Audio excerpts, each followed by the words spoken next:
You can find out more at their website, avoidsurgerytoday.com. Don't accept any chiropractic clinics or medical clinics where So what do you do for them? Me, for Raleigh, I'm the program manager of the Arvada branch. So all What our does that mean, outpatients. program manager? I'm the boss, basically. So I'm in charge of all the therapists and behavioral health techs And what's your background? Like before Raleigh House? Yeah, or education or whatever. I'm a therapist. I'm a licensed clinical social worker. Did you do mostly drug addiction and stuff? Yeah, and serious mental illness. So came from like community mental health before this, but mostly substance abuse. I love rehab. It's fulfilling when you get work. I mean, when you have success, obviously. Yeah, and it's fun. The issue was losing hair toward the front or top of your head while still having plenty on the back and sides, and that's where Dr. Broadway and the Neo-Graft hair restoration procedure can help you like it helped me. You know what, Dano? I went to Harbor Freight the other day because every now and then I love that place, even if some of it's disposable. I mean, it fills a niche. Do you know that? There are times I don't use a tool that much. And I sure as hell rather pay under $10 than, you know, $50. There's so many useful things. Just walking around the store. I love it. And, you know, people say, oh, you know, that's junk. You know what? If you take anything back that you bought there, they'll replace it. Did you know that? No questions asked? Within 30 days, don't you? No, I'm talking about broken stuff. Their tools. Okay. Even their cheap little crappy tools. I didn't know that. Like things like little wire cutters say, hey man, they broke or the spring broke, they just replace it. But you gotta have a receipt though, right? I don't know actually. Probably. They look in their computer. I'm there not a lot, but I love that place. There are things that it doesn't matter what quality is, like Allen wrenches and stuff, or but I love, like, what did I get the other day? I just couldn't believe it. Oh, clamps, you know, for twists. You can get like a set of them for $6.99. Everything is like priced so reasonably. Yeah, I heard. No, like I said, then you walk through there and say, wow. I know. I never really made that. I am such a sucker for Harbor Freight. And I always have 3 sets of tools, and that sucks because I have not complete sets, but my main stuff is the hanger, then I have home, and then I have my house. And then you take a coupon, you get like a free flashlight. Because many of those free flashlights. 8 years as governor was starting with this: murders up 71%. Join me. Batteries there aren't very good. I don't buy those. There definitely is a difference. Now, Tom Martino, the Troubleshooter. Hi, I'm Tom Martino, your troubleshooter. We talk about life. We help you. We solve problems, answer questions, take complaints. I've been doing it here in Denver nearly 40 years. And if you count where I started in New York and then Miami and then Tampa and then here and then, well, or North Carolina here, hey, maybe 46 years, yep. So welcome. I think, yeah, 46 would be accurate. That would put me at 20 when I started. Actually, I was younger than that, really. I started working for a newspaper while I was going to college at 18. So welcome to the show, 303-713-TALK. A woman ripped me off, a girl. She bought a car from me, didn't pay me. I sued her in small claims court. I found the wonder of knowledge. And then I wrote about it in that paper. And then after, it was called the Catskill Daily Mail. And when I wrote about it, other people wrote to me saying, hey, this happened to me. What would you do here?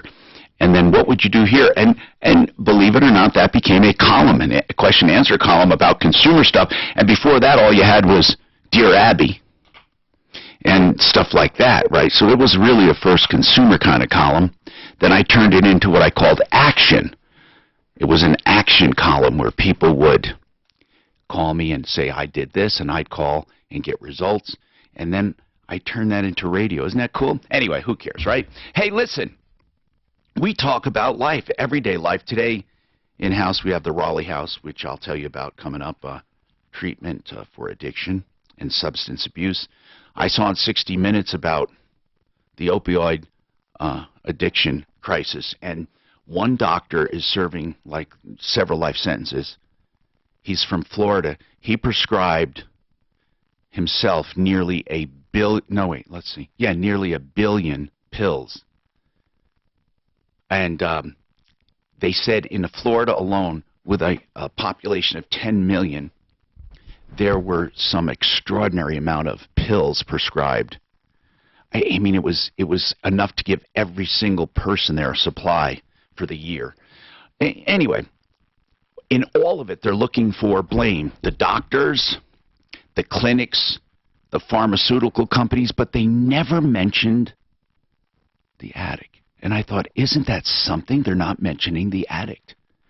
They're saying whose fault it is. They never once on 60 Minutes said, and of course there's some behavioral stuff, or is there? That's the key. Is there? Is it that if you take a population and give them opioids, a certain percentage will become addicted because of stuff out of their direct control? You know, I think some of the reason we have, I think, an aversion to addiction treatment or addiction sympathy is because we don't look at it like a disease. I think some of us think it's just behavior. And I don't know where I come down on it. I mean, you look at some drunk and you say, get over it. You know, is it really a disease? Like, can you catch it? You know, these are interesting questions, right? I'm going to talk about all of this with the Raleigh House coming up. But Sam is with us. Sam, you're Sam, right? Because I wondered if she got it wrong. Maybe someone else was coming. Samantha, is that sure? Sam Tremuta? Yep, Tremuta. Sam Tremuta. Sam, you're the clinical manager with Raleigh House, a program manager. Do you agree that a lot of people don't have sympathy because they don't look at it like a disease? They think, hey, you're just behaving wrongly. Yeah, I think a lot of people do, especially family members of addicts who have like been around it time and time again and seen people mess up. You start to kind of run out of sympathy when you see the same. Is it willpower? Does behavior have some play in this? I think behavior has play in, for sure, relapse, like once you break the physical addiction part, but that is the disease, you know. I think some people, though, they start taking pills because they really are in pain, and they're prescribed, and then doctors keep filling it, and all of a sudden when you don't take it, you feel like crap. I mean, so I don't think there are people that said, I want to be an addict, but there are people, they love the way it feels, and they just can't stop. For sure, especially like recreational users start using it like a party drug or something like that, or legitimately in pain, and then you feel horrible when you stop. All right. We're going to go to the phones. We'll talk about this coming up, plus more, 303-713-TALK. Kenny, what's happening with you? And Phil and Carolyn, all of you I'll take. I want to tell people we have lines open. Here's what we are. We're live on Facebook, live on YouTube, live on the iHeartRadio app, and on affiliates, and, of course, our flagship KHOW in Denver. Here's our number, 303-713-TALK. Now, that's when we're on the air. If you don't want to think about it because you're listening to a podcast, you need help now, you can get in line. Phil will tell you this. We called him after he called us. You call us at 303-MARTINO anytime, 303-MARTINO, or write to us, help at troubleshooter.com. So, Kenny, tell us about this judge you said you're having a conflict with, not in court, though. This is outside of court. What's going on? Right. Well, thank you, Tom, for your service. Yes, sir. We're out here in rural Colorado. Yeah, where rural, where? Sugar City, sweetest town in the state. Wait a minute. There's a place in Colorado called Sugar City? Yep, that's a little spot out here in the prairie by La Junta. Unincorporated, I take it? I believe, right? What county? Crowley. Wow. I'm going to win some trivia games. Sugar City. Anyway, tell me about what's going on in Sugar City. Okay, I'm a neighbor, just a very concerned neighbor. This young couple that was affected with the judge severing their water line. No, hold on. You got to tell me the story here, man. Okay. They were living life, and the judge insisted... All right, this is a young couple? Yes. Okay. They're available if you want to ask specifically. Yeah, but right now, I want to do a once upon a time there was a young couple living next door to a judge. Is that how we start? Okay, there's a house, a 3-acre vacant lot, and a house. And the judge insisted that he had a right to put a water tap in between there.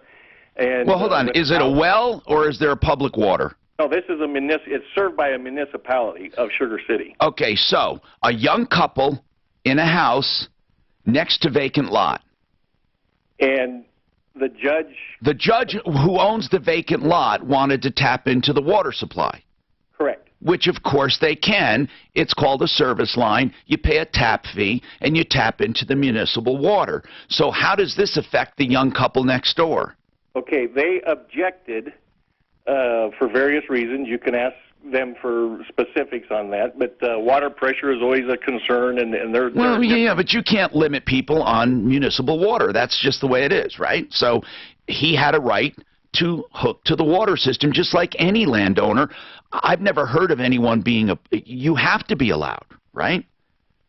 Well, I guess I would. I mean, it's not like there's. I just want to, I don't want to go off on a wrong premise. If there is truly a municipal water system, and people tap into it, and they pay the tap fee if there is one, there's nothing wrong with that. It doesn't matter if there's enough pressure or enough water. That's the water system's problem, not that individual. That individual, if I have land along a water line, usually, I mean, in every case I know, I used to develop land when I was mentally ill. It really and truly is a right of everyone to tap into it. So the judge simply tapped into it. I fear that you were trying to lay out a premise that that he was pushing himself onto the water system or something. But anyway, let's go. Let's get to the real problem. I'll say he taps into the water system. What's the problem? Well, you're supposed to go through the town. You're supposed to get approval to do that. Of course. Yeah, and you pay a tap fee usually. Okay, that was not done.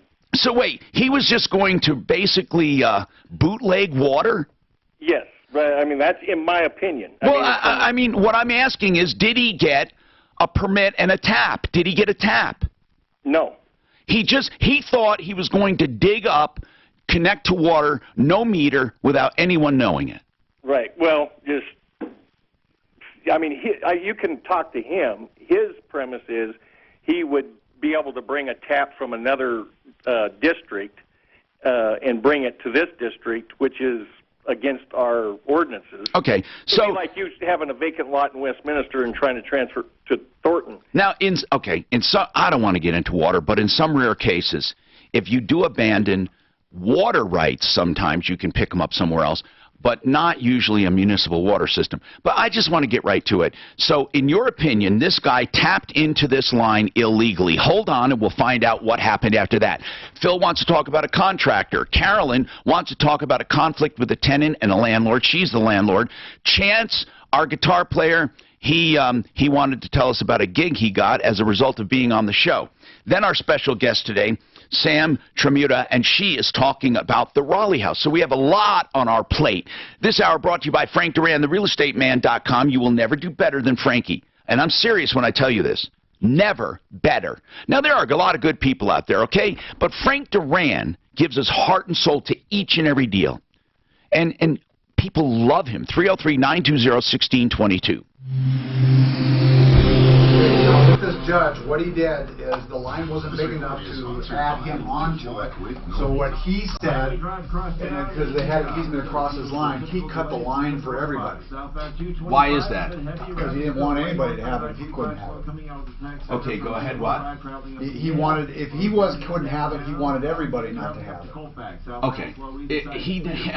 What was he told he couldn't have it? Apparently there wasn't enough for that. There wasn't enough. Why are you doing this to me, Dano? Why? Come on, Dan. You usually do that in the middle. Yeah, but not that bright unless you need it. You want that bright? What you need, whatever you really need. No, that's fine. I didn't know how bright. Wait, where did I have it? Over there? You had it way over there. I did it by mistake. I'm sorry. I totally screwed up. You're right. We should mark those because I get them mixed up there. Now includes protection for your identity. Join at lightloss.com and use promo code RED. And this judge is not a lawyer. Fix It 24/7. That's the company for plumbing, heating, cooling, electric, and drains. FixMyHome.com is the website. You can find it, right? Here's what I want to highlight. They're a great company, all right? $39 service calls that they apply to repair, and you'll never do better, blah, blah, blah. The reason I say that is because it's such a good way of doing business. But here's the main message. Right now especially, people are pushing things that aren't needed. like water heaters. Oh, you need one. Or you need a whole new furnace, and it might be just an igniter.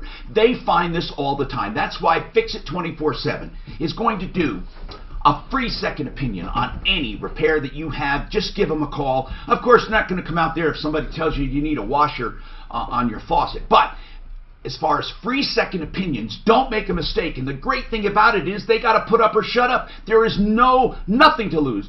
FixMyHome.com, 720-526-3939. When it comes to your identity and the So the judge doesn't look like he's a lawyer. They call him a 20% judge. Have you ever heard that? A 20% judge? Today's digital world is So he handles misdemeanor cases, traffic violations, small claims. Well, they call that a, what do they call good thing LifeLock now has the power. It just says, and his... I know, there's a municipal, there's a name for it. Damn it, I can't believe this is age. What is that called? Plus, if you have a problem, our agents will work to There's a specific no name, one but can anyway. prevent all identity Yeah, I've heard of it. cybercrime or That's monitor what all it says. It transactions says at all he was businesses. not elected because they appointed him after another judge quit. That's what this guy said, told me. Join now and get 10% off your first year. Go to lifelock.com and enter promo code NEWS. That's promo code NEWS for 10% off. LifeLock with Norton. More detection, more protection. Centeno Schultz, Living Stem Cell Therapy. I can't stress that enough. Magistrate. If you are looking for stem cell Is it- therapy, oh, really? please don't waste So your money. magistrate does not have to be cheaters who use Right. amniotic lawyer. fluid, Right. umbilical cord, Okay. and other fluids. That I have didn't- shipped it into came the to me as I clinic, was and I'm looking sorry it up. to That's get why that. I thought, kind of wondering if that Magistrate Clinic versus a judge has here. Let's see. fluids shipped into Magistrates their have clinic. fewer and more You're limited getting powers than true judges. living stem They can cell hear different therapy. types of Under cases. current Judges law, can it's hear impossible. larger, more You must have complex cases. extracted on Magistrates site. do Centeno little Schultz, cases, one of the few clinics sometimes truly referred to as stem cell 20% therapy. judge. Why would they say 20%? That's what it says right in the... Because they have 20% the power. Hi, I'm Dr. Chris Centeno. And if you come to one of Okay, our then Mark would be 20% troubleshooter. No, I'm just kidding. I wonder if he's listening. Tell him, Daph. active and functional again without surgery. Daphne doesn't miss a trick. She listens to every freaking thing. I've seen lives changed by high quality stem cell therapy. If you have hail damage, Excel Roofing should be the first call you make, even before your insurance company. Excel will tell you if there's damage, so you can be armed with accurate information to file your claim.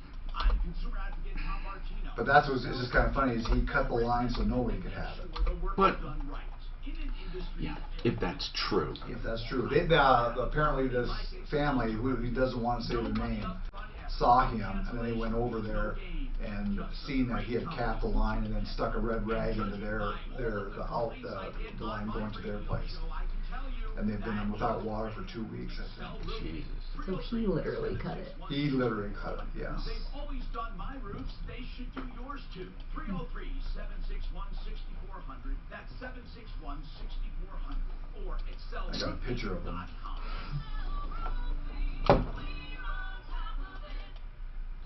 Alexa, play KHOW radio. Getting 630 KHOW from iHeartRadio.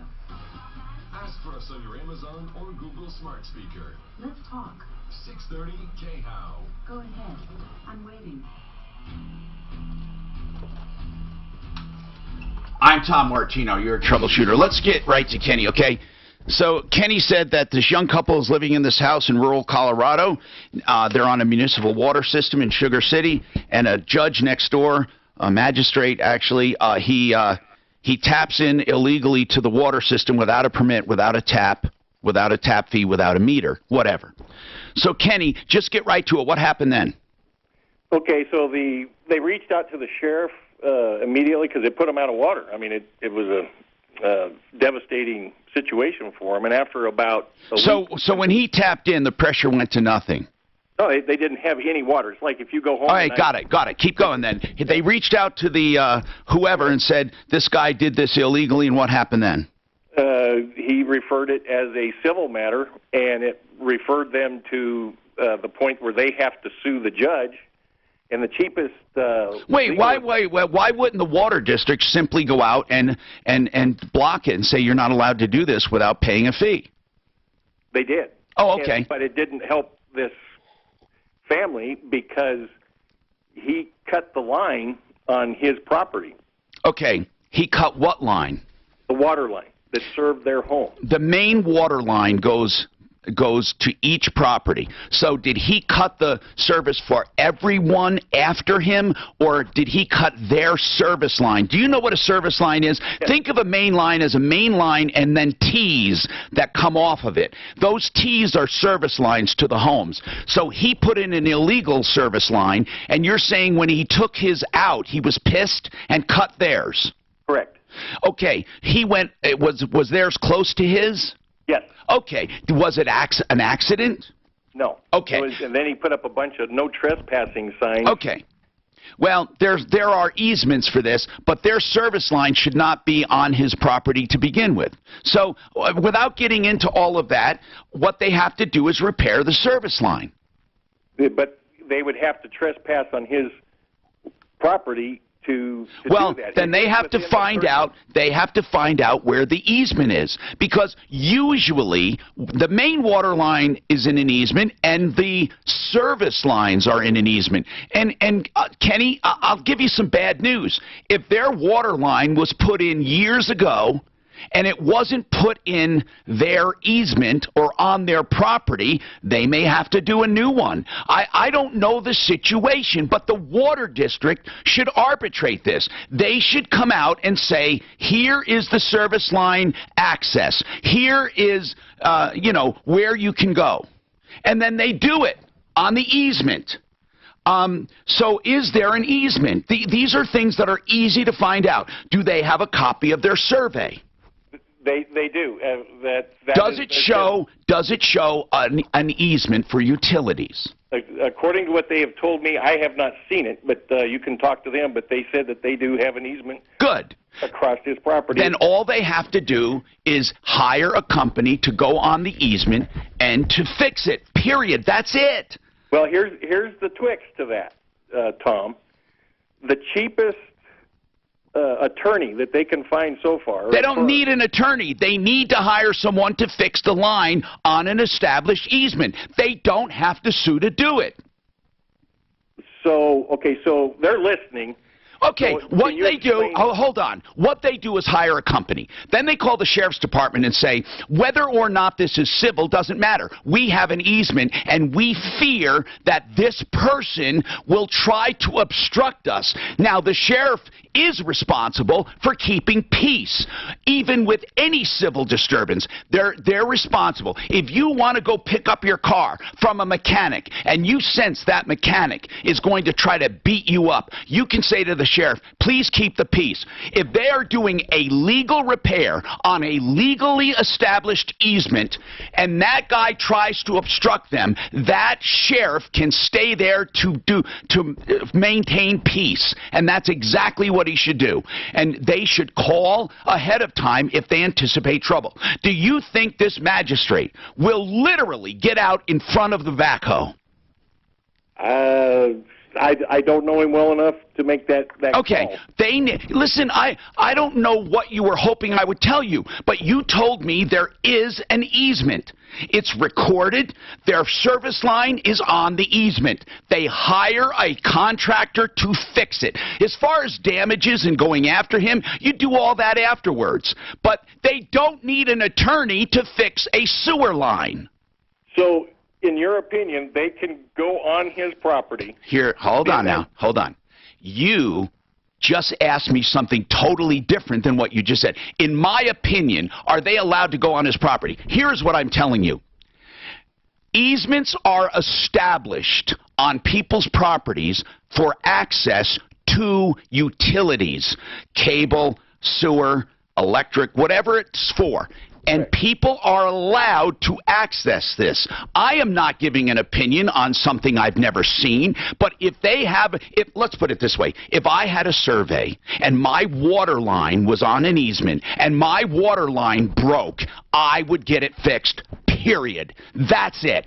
And I would, and they are they are entitled. I would be entitled to go there, and I don't mean they have to stay right within the easement. I mean if the tractor has to put the backhoe has to put one of the legs down on his property, he cannot obstruct them. You call the sheriff, but you have to make sure that it's in an easement. The water company should help them. The water district, their survey. I mean, by God, take the bull by the horns and get this done. You're overcomplicating it. If he physically tries to stop them, this is wrong, and the sheriff will be there to observe it. You know, and don't let them say, oh, this is a civil matter. It is a civil matter unless he tries to physically stop you. It doesn't matter if it originates as a civil matter. What matters is he does not break the law by assaulting someone. Do you think that will happen? I couldn't. All right. Don't know. Well, then I've given you marching orders. If it was me, I would hire a contractor and fix my water line. While they're out there fixing it, if that man comes out and says, get off my property, and they're on an easement or mostly on the easement, I would say to the sheriff, Sheriff, here's the survey. They're simply fixing a water line. If that man is crazy, I don't know how he'll react. Will he get a gun? Is he insane? Is he just a grump? I don't know. But Kenny, there's nothing else to tell you. Now, once this is done, then they go after that person for damages if they feel what he did was intentional. Now, Suzanne, if that couple wants to talk to me directly after hearing this, get them on. Chance, you are the guitar player we love, a friend of the show. You came into the studio, and what happened? You said you got some kind of a gig after being in the studio? Yeah, I think the booking agent. And hello, by the way. And, hi. You guys are great today. Yeah, the booking agent heard it and called me up, and I'm playing at the venue. It's on Highway 36 in Pecos this Thursday. Cool. From 7 to 9. 7 to 9 at, it's called The Venue? The Venue, yep. Very cool. 7 to 9. What kind of a place is it? Oh, you know, it's a bar with a really good stage and sound system, and it's free to get in that night, so no cover charge for me. I'm going to do 2 hours of 7 to 9 this Thursday at the Venue. Hey, don't be surprised if I drop by. Thank you, Chance. We got more coming up. This is Denver's Talk Station with Ross Kaminsky. Well, should we spread them out or not? Or you don't? This report is sponsored by LifeLock with Norton. Travel across metro area freeway system in pretty good shape right How about I do Joe Lazara now? How about that? Delays with the exception of a couple of the usual spots. Westbound I-70 slow in the elevated portion. Okay. And westbound 270 heavy approaching Vasquez back up to the I-70 interchange. Always willing to help the downtrodden. North 95 north south through the heart of the city. When he said he was there? What's that? You remember when he said it, Chance? Remember when Chance? I'm looking at the Venue. Yeah, I got the venue, but he said the date. Thursday. It's too bad when he gets older, he doesn't retain it. I don't see his name there. It says live music. Uh-oh. He said he was going to do 2 hours, so maybe he's That's why LifeLock with Norton now includes protection. They don't have them advertised anywhere. Join us at LifeLock.com and use promo code RISK to get 10% off your first year. You know, if you need a criminal defense attorney, I hope you never do, but keep this name handy. And really, Joe Lazara is the kind of guy that will really, he'll defend you. But he does another thing. He gets you through the system. You see, some people, they say, look, I was guilty. I drink, all right? I just need to make this minimal impact on my life. He can get you through the system. It's very important that you use an attorney. First of all, it's important you don't drink and drive, okay? A designated driver, or, of course, you don't drink, or you use Uber or Lyft or something like that. But let's get right down to it. The point I'm making is that Joe Lazara will defend you. And that's all you need to know. I'm the one who preaches to you about not doing it and all of that. Here's what he has done before. He has helped people have minimal impact on their lives. Now, this doesn't just go for DUI. There are other crimes, of course, people are accused of: shoplifting, assault, a conflict with your neighbor. No one ever wants to think about a crime.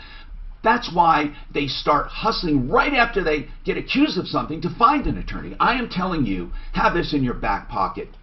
In the unlikely event that happens, LazzaraLegal.com. That's Joe Lazzara. You can find Joe on my referral list at referralist.com. 303-429-6200. How can you make as much as $1,000 in as little as 10 days? Hey, it's Ross Kaminsky for American Financing, and instead of letting credit cards... Tommy, Yeah. you say his last name on line 6 is Grenier. Okay, for the interview there on the... good. On that medicine I don't know how to pronounce. When did you tell him and how long? I told him, so I scheduled 10:30. I said carve a little time out because we never know how our show is going. And if people will ask, tell them if people have questions, we'll keep them longer. Okay, great. Okay, we're done with Chance, by the way. Okay. I meant to come in and ask you if it was okay to push that before you took him. Sorry.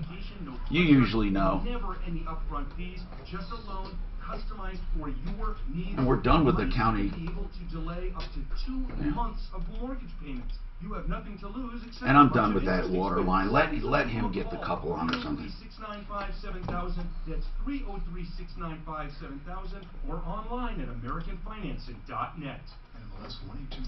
You already adjusted the online sheet. Okay, thanks. Can't believe that Labor Day weekend is here. Sam, do you get face-to-face with patients? Yep. Yeah, I keep a couple clients and do groups and stuff. And I was actually a therapist at Raleigh House before I got this position. So, yeah, I see them. And where did you study? UConn, University of Connecticut. Good basketball team. Are you from back east? Yeah. Where? Connecticut. In New York area. You have too many East Coasters out here. Yeah, it's because Coloradans are too nice for us. New Jersey. You know, when I came out here, Dan, I never came out here thinking I was going to stay. You know, it was called market hopping when you're younger. You move for 10 grand. You know, like you would get you'd get a job if you're making 50, you can make 60, or if you could make from 50 to 80. I mean, there were incredible things. But holy crap, I'll never forget. Oh my God, I was in North Carolina, and that was my first. I mean, where people started offering 6 figures for the first time. I said, oh my God. It was like I was so overwhelmed. Did you say you were from New York? Upstate New York. Upstate. But I gravitated to the city because we were only an hour away. Yeah. But I didn't work. I worked in another city in Albany some of the time. But in media, I could feed my stuff.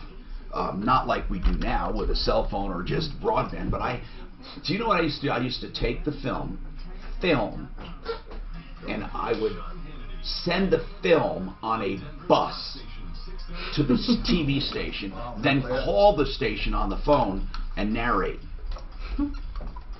Hi, I'm Tom Martino, 303-713-TALK, your consumer advocate, fighting for you to sum up the people with the water line. They need to repair their own water line, keep taking advantage of the easements that are established for utilities, and have the sheriff there to keep the peace, okay? That's the bottom line. Then, as we move on, if you have any questions, give us a call, 303-713-TALK. The other thing right now, we have the Raleigh House with us. If you had to sum up what the Raleigh House does in a sentence or two, and I mean it, Sam, a sentence or two, Sam is the clinical program manager, how would you sum it up? We offer detox and residential services, and then where I work, we have a step down for outpatient. So we have intensive outpatient where you can work on your addiction stuff while still having a life. So like working, living at home. What is most of the clients are for alcohol? I think we probably have a good split: alcohol, opiates, and sometimes like stimulants. But I think alcohol, even though we hear so much about opiates, alcohol is the hidden one because everyone has access to it. So there are, I mean, alcohol's legal. You can just buy it. So we have, I saw this news release and I thought, this is very interesting. But I wanted to know, well, is it different? It seemed different than the others I have heard about. It's, okay, we're going to talk about it. Now, is this really both for opioids and alcohol? This is what we have to find out and what it's about. Now, of course, I've heard of the drug, naltrexone, or is that how you pronounce it? Naltrexone. Naltrexone. Isn't that the one, if you are overdosed, that will almost instantly take you out of it, right? Sort of. Narcan's like a form of that, like a fast acting. I'm going to ask Brady. This is Brady Grenier, and he is with BioCore. Is the pronunciation BioCore RX? BioCorrex. Oh, BioCorrex. Now, I want to tell people the website if they want to read along, because it may not spell exactly as you heard it. It's Bio, C-O-R-R-X. So, BioCore RX, like a BioCore prescription. BioCore, C-O-R, and then another RX. BioCore RX.com, and this is Brady. He's the president. I read this with interest, not because this drug was new, but what you're doing with it. Now, this is an implant. Is this an implant such as they're doing with hormones like testosterone and estrogen? Is it a pellet? Yes. Actually, that is very accurate. So it's a similar technology that you're compressing the naltrexone together into a pellet, and then it can be surgically implanted in the fatty tissue, just like testosterone pellets would be. And this has actually been done for about 25 years. Yes. In the United States and worldwide. It's not new. No. But the technology has been around. But has naltrexone been done that long? Yes. Naltrexone's actually been around since it was FDA approved first in '84. Yeah, but the implant, I mean, was that around that long? Yes, implants have been used since about the mid to late 90s in the U.S. and abroad. With this, I did not realize this. Yes, it's been kind of an underground type of thing. It's kind of becoming more and more mainstream now. You're hearing more about it because of the opioid crisis. Okay. But it's been used pretty effectively in several countries for many, many years. All right. I just want to remind Phil, please, I will get to you and Carolyn and Shelley on hold. Brady, I have some very quick questions. This is an implant, and by the way, for those listening, I'm a big believer in pellet implant therapy. It's the most natural delivery system of anything that can be done that way, because with your cardiovascular system, if you have a higher metabolism, if you're exercising, more is secreted. If you're resting, less is secreted. It is probably one of the best delivery systems, and it's just wonderful. But as far as this goes, I want to know, what is the purpose? Well, the purpose is really one thing, compliance. You know, if someone were to take the oral form of naltrexone or the injectable once a month that's also available, then there really wouldn't be much of a need for implantable technologies. So it does really, it addresses the non-compliance issue that patients often have. Most patients don't take their medications as prescribed. Right. When it comes to people suffering from alcohol or opioid use disorder, their compliance is even worse. So if you put it in there once and it stays there for several months, it takes away that decision that needs to be made on a daily basis. Right. When that craving comes back, because cravings are often the most difficult thing for someone to overcome when they're trying to quit anything. And that craving comes back, and they have to decide all over again, do I want to take the naltrexone, or do I want my best friend? But I heard, Brady, maybe I'm wrong, I did not know naltrexone actually works on cravings. I thought it was simply an opioid blocker, because, and it vacates the opioid receptors and it helps people with an overdose, or it makes you sick if you try to take opiates with it. Is that right or not? Well, it doesn't make you sick if you try to take opiates. The opiates won't work. So it does work in a couple of different ways. It blocks the receptors so that if you do use those opioids, will not engage with the receptors, so you cannot get that euphoria or that high. Okay. And it also works in a different way, maybe at higher levels, can block cravings for alcohol, opioids, and even other addictive substances. If you drink while on, if you take opiates, they won't have an effect while you're on naltrexone. What about if you have therapeutic levels? Yeah. What about if you drink, what would happen? Then you just typically, it's an interesting thing. I've never tried it, but talking to many people, because when we first started working with naltrexone pellets over 10 years ago, or about 10 years ago, it was strictly for alcohol use disorder. And what we found was that people really say it just cuts the cravings, the physical cravings that they need. And if they did drink on it, because people still, like, as you said earlier, drinking socially acceptable. It's free, it's legal.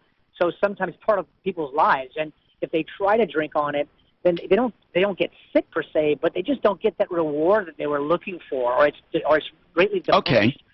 So some people are actually taking oral naltrexone to cut back drinking. The big question is I've heard of Suboxone combined, which is a combination of naltrexone, right, and buprenorphine or something. No. Suboxone is a combination of naloxone. Oh, so naloxone is different. That's a cousin of naltrexone. Similar. Okay. It's an opioid antagonist. It's shorter acting, and that's what you use for the overdose reversal.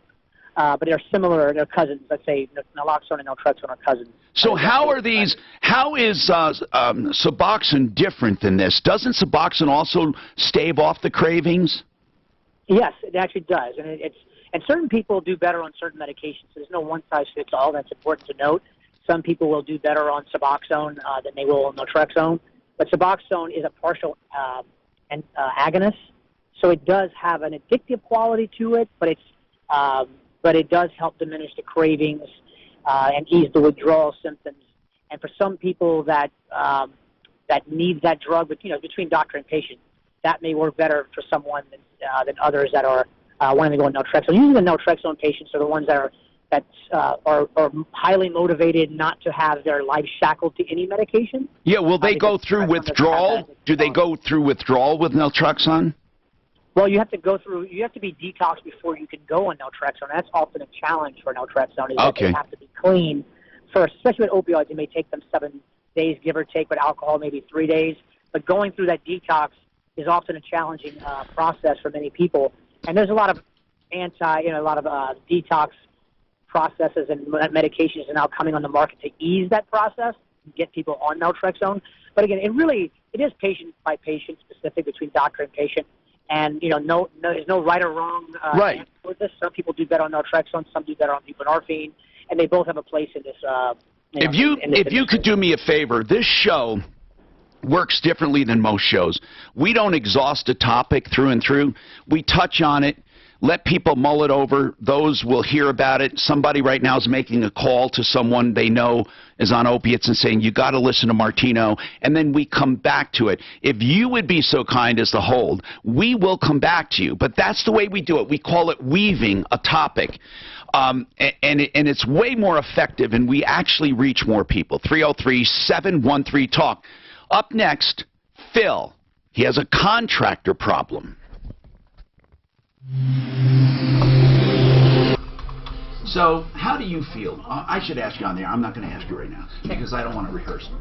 God dang these headphones. So naltrexone looks to be, if you take it in tablet form, it's pretty cheap. But injected form, it's expensive as hell. Yeah, basically only Medicaid covers it in the injected form. That's Vivitrol. Okay. Which actually I've never heard of anyone. $41 a day. Yeah. What's that? Costs $41 a day. Yeah, but insurance usually covers it. But the tablet's only 78 cents a day. Yeah, but you know what though? Here's the deal, man. If it's complied with, if it actually works, oh my God, it's worth its weight. Mm-hmm. Yeah, insurance only covers Vivitrol, that shot, usually when you're in residential treatment. Like they won't cover it on an ongoing basis, which is kind of stupid because you don't need it when you're in rehab. But that pellet is $1,200 a month. To do it? I'm not sure. That's insurance, but I know somebody who did it, and they're on insurance. Okay. Let's talk about Sheridan Autotech, and when you talk about Sheridan Autotech, you have to talk about the owner, Kevin Calkin. I call him Uncle Kevin because he's a trusted, experienced, knowledgeable person who really feels like his customers are part of his extended family. You'll never be sorry using Sheridan Autotech. Honesty, integrity, knowledge, experience in Lakewood on Colfax, just west of Wadsworth. In Aurora on Havana, just south of 6th Avenue. But just look them up, SheridanAutotech.com. Hi, Mark. Where the hell were you? Oh, are you doing your? Do you have construction woes? Think about this. No, I'm almost through those. Oh, think about this. I built homes before. Oh my God. Oh, you wanna? And when I tried to be a general, here's the deal. Do you know what I call doing your own home? It's managing babies. Because it's true. The first guy on there is the excavator. Second guy on there, sometimes they're all one company, but you'll have they form the foundation walls and the floor rebar and all that. So the very first complaint is those guys doing the forming complain about the excavator and how he didn't do it right. Then they form it, and the guys doing the pouring complain about the guys who formed it. So now it's all formed, poured. When they strip it, the guy doing the backfilling complains about something. Everybody complains about the previous person, especially when framers get on the job and they frame the house. Then they come in, the guys come in for HVAC and cut through the framing to put up their ductwork. Oh my God. Then they argue. Why did you cut through that? You shouldn't have. You ruined the whole house. And meanwhile, you're a customer listening to all of this, not knowing what the hell is going on. Yeah, Mark's going through something like this a little. But he's got 10 days of vacation.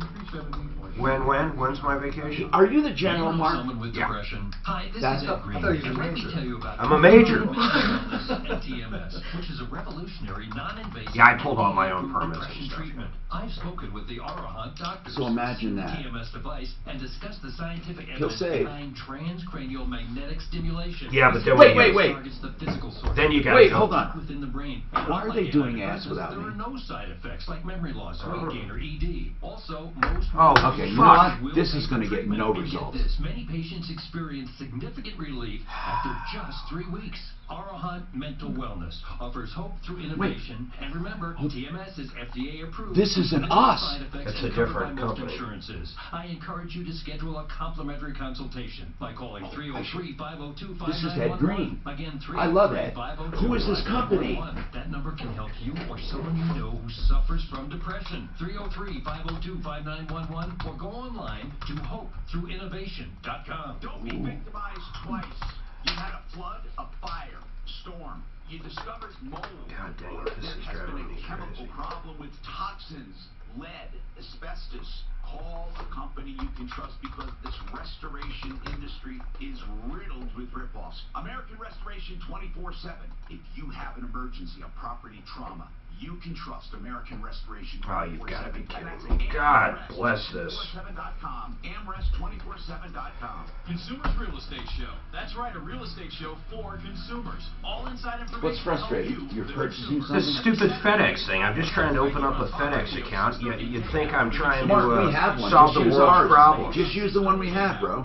What is it? Do you know the login? Do you know any of it? What are you shipping, man? Just an envelope, a title.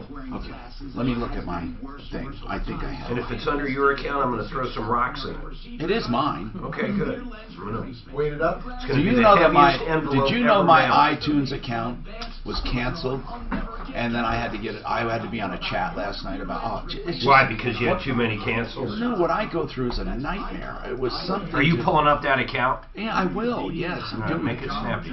Unless, well, you keep going, and we'll see who's faster. I mean, It simply is not working Marcus, because let me just see. my credit Help card Center. billing address is I need to different than find my it fucking here. home I need address. to find it. Help Center. I want some of that stuff she's talking about. Corporate. I gotta find corporate affairs. Shipping. Do I have shipping? Hold on. Would you rather deal with an alcoholic or a drug guy? Drug guy. Really? Yeah. I'm just looking for. My favorite. Are they easier? I just like them. You like drug guys? I mean, I'll take both, but I like the lost causes. We call them rehab orphans that just like live with us forever. But both have their benefits. Geez, well, one thing about alcoholics would be... Daff, I need the login. Oh yeah. She's saying just Well, put they it up think front. they- I gotta they print a think label. that. I gotta log in to print the label. Both are fun though. Hi, Tom Martino here. 303-713-TALK. 303-713-8255. Welcome to the only show anywhere about this. Let's get to the phones. Did our guy leave? Suzanne, are we going to call him back? Yes, he's available for calls and questions. Excellent, excellent. So, if anyone has any questions on this implant, this pellet implant, I need to go to Phil, though. Phil, thank you for contacting us, and as we promised, we get back to you. So, what is the problem, Phil? I'm going to give you, like, 30 seconds. Just summarize it. Hey, Tom. How's it going? Man. Thanks Good, thank you. I was victimized by a contractor hired from my next-door neighbor who's doing work for them. We signed a contract. We got, we gave him some money. He bought some materials and then went MIA automatically. We haven't been able to get a hold of this guy for weeks. Okay, this sounds like a common scam. First of all, how much money? It was $5,250 altogether. $5,200? Yes, sir. What was the reason for this money up front? Well, part of the arrangement that we made through contract is that half the money would be given up front for materials and labor and anything else that needed to be done. Okay. And then on the materials, did he purchase materials and have them delivered? This is one of the things that we had asked when we started the contract. It's like, hey, what we can do is like, here's the money for the materials, but I want to see all the labor, all the receipts and invoices for everything you buy so I can add it up to make sure the money is going where it needs to, and he... Yeah, and that's not proper either way, but I know what you're doing. You're trying to protect yourself. But I'm asking a very simple question. Are the materials on site? Some of them are. All right. What do the materials on site add up to? Right now, I think they come up to maybe $1,500. Okay. Maybe now, a little bit more. Maybe a little more. Yeah, Okay, 2,000 maybe. Yeah, let's say 2,000. Okay. Now, so he's into you now for $3,250. I want to know when, after the materials were paid for and all of this, when was this? This was all within when? After July. This is recently, like in the last month. Okay, so he took this money about July 20-something. Well, we'll say about July 7th. Okay. About the first couple of weeks of July. And right how long did it take him to disappear? Did he come? Did he come daily?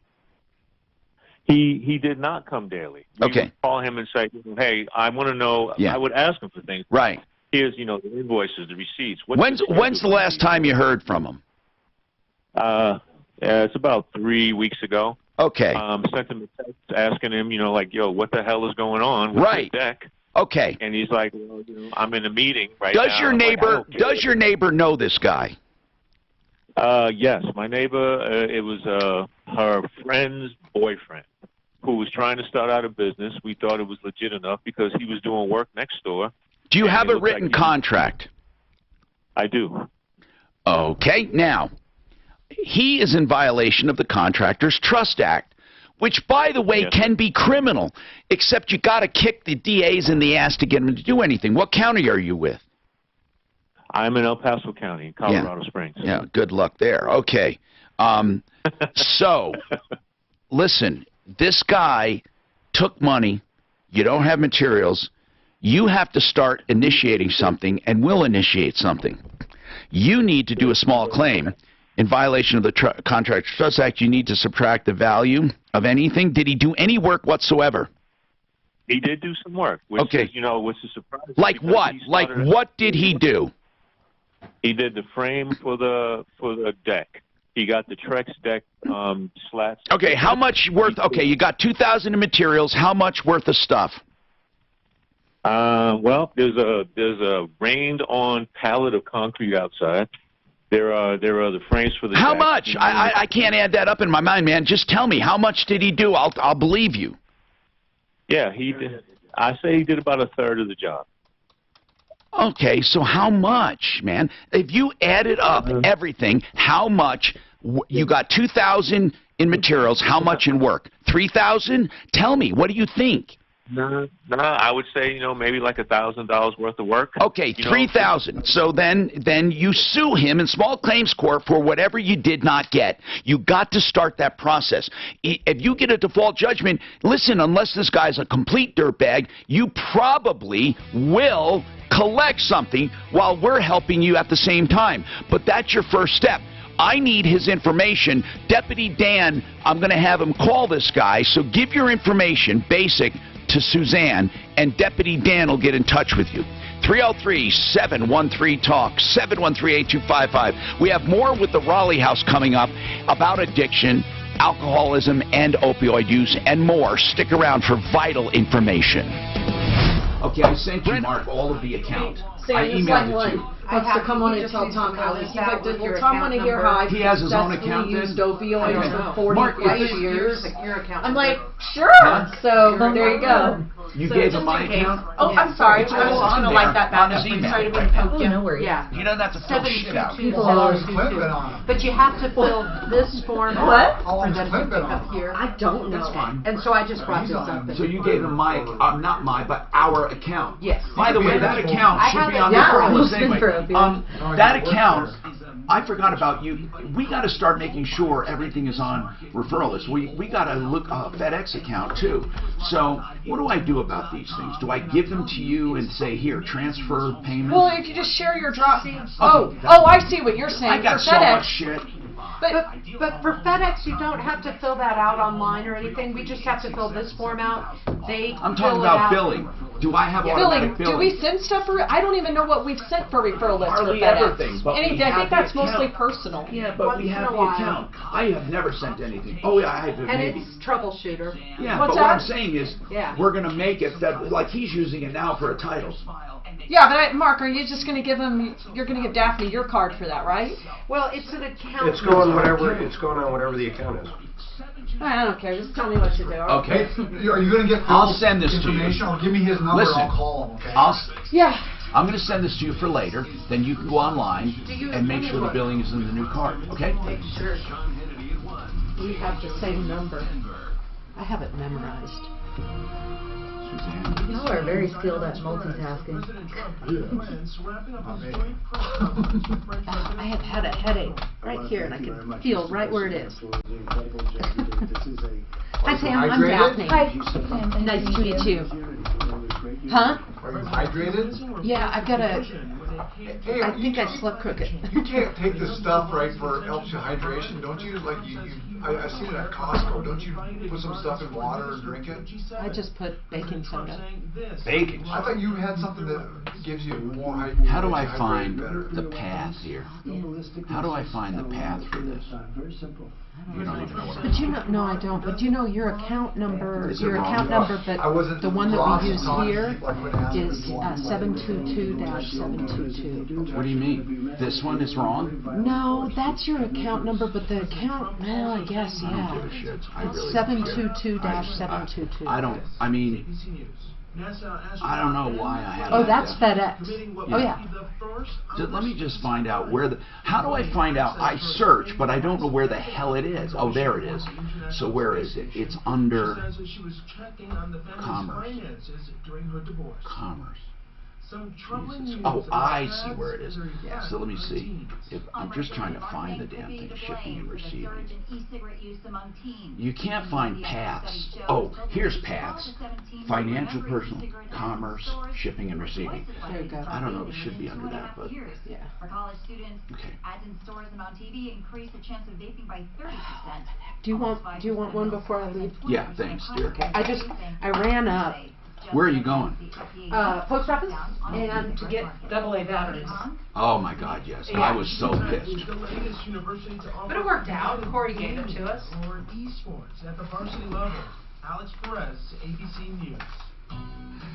At Fidelity, we believe nothing should come between you and your money. So we're introducing zero accounts with zero minimums to open an account. All because we want you to invest with zero trade-offs. Visit fidelity.com/value to learn more. Zero account minimums and zero. So what title is that, Mark? For my old Genesis. That you sold? Yeah. Who is the guy? He lives in Longmont. It's a woman. And so that was good results. Did you do it on? Just give me those two. I put on 3 different things. I ended up selling it because of a one on Car Guru. You give it to me, they'll fill out the rest of the form, and the FedEx person will take your $5. Give me some. I want something though. I got to have a receipt of some sort. Okay, I'll tell him. Yeah, that'd be a nightmare if that got lost. Let's just agree that we both like Bob. Agreed. Box for dogs from Skechers. A nightmare. From Skechers and wherever stylish shoes are sold. Okay. This forecast from the Now I can Denver get in the Trial zone. Weather's Weather Center. Zoning. You were out of the zone. I was out of the zone. Now I'm in the zone. A hint of fall today with the weak cool front. I got to get that damn best stuff done tonight too, man. I might actually. Do you stash away hours and then even use, like, just maybe for another show you do boom, boom, boom, different hours? All different shit. I have no rhyme or reason how I do it. Okay, so what's really easier, though, is we don't do any spots, and well, we do a few in context, but very few. So text Ross, tell him 1:30 or 1:45. I don't know which one. Why'd you talk to him? No, he was talking with someone. You were talking with someone. I couldn't get on. They couldn't get in here. See what I go through? But you're playing regardless, right? Yeah. Do you think you could help him with his addictive personality type? He's worse than an alcoholic, I bet. You play that. What time did we say? 1:30? 1:30? 1:30? Is that today? Is that today? Too bad. I'm just trying he to was. He was gonna do it. Oh my God! I would have Chicken destroyed you. I would have destroyed you, but dude, I have some other stuff that conflicts. You know, I'll have probably 20 grand in dirt work, maybe a little more. Just dirt work. You'd think I was building a neighborhood, wouldn't you? But I had to come up. At some points, I had to come up 11 to 12 feet. And he wets it all down. Oh man, the compaction test, he had to come back and recompact. It's 99%. It's perfect. Do you have any soil brought in?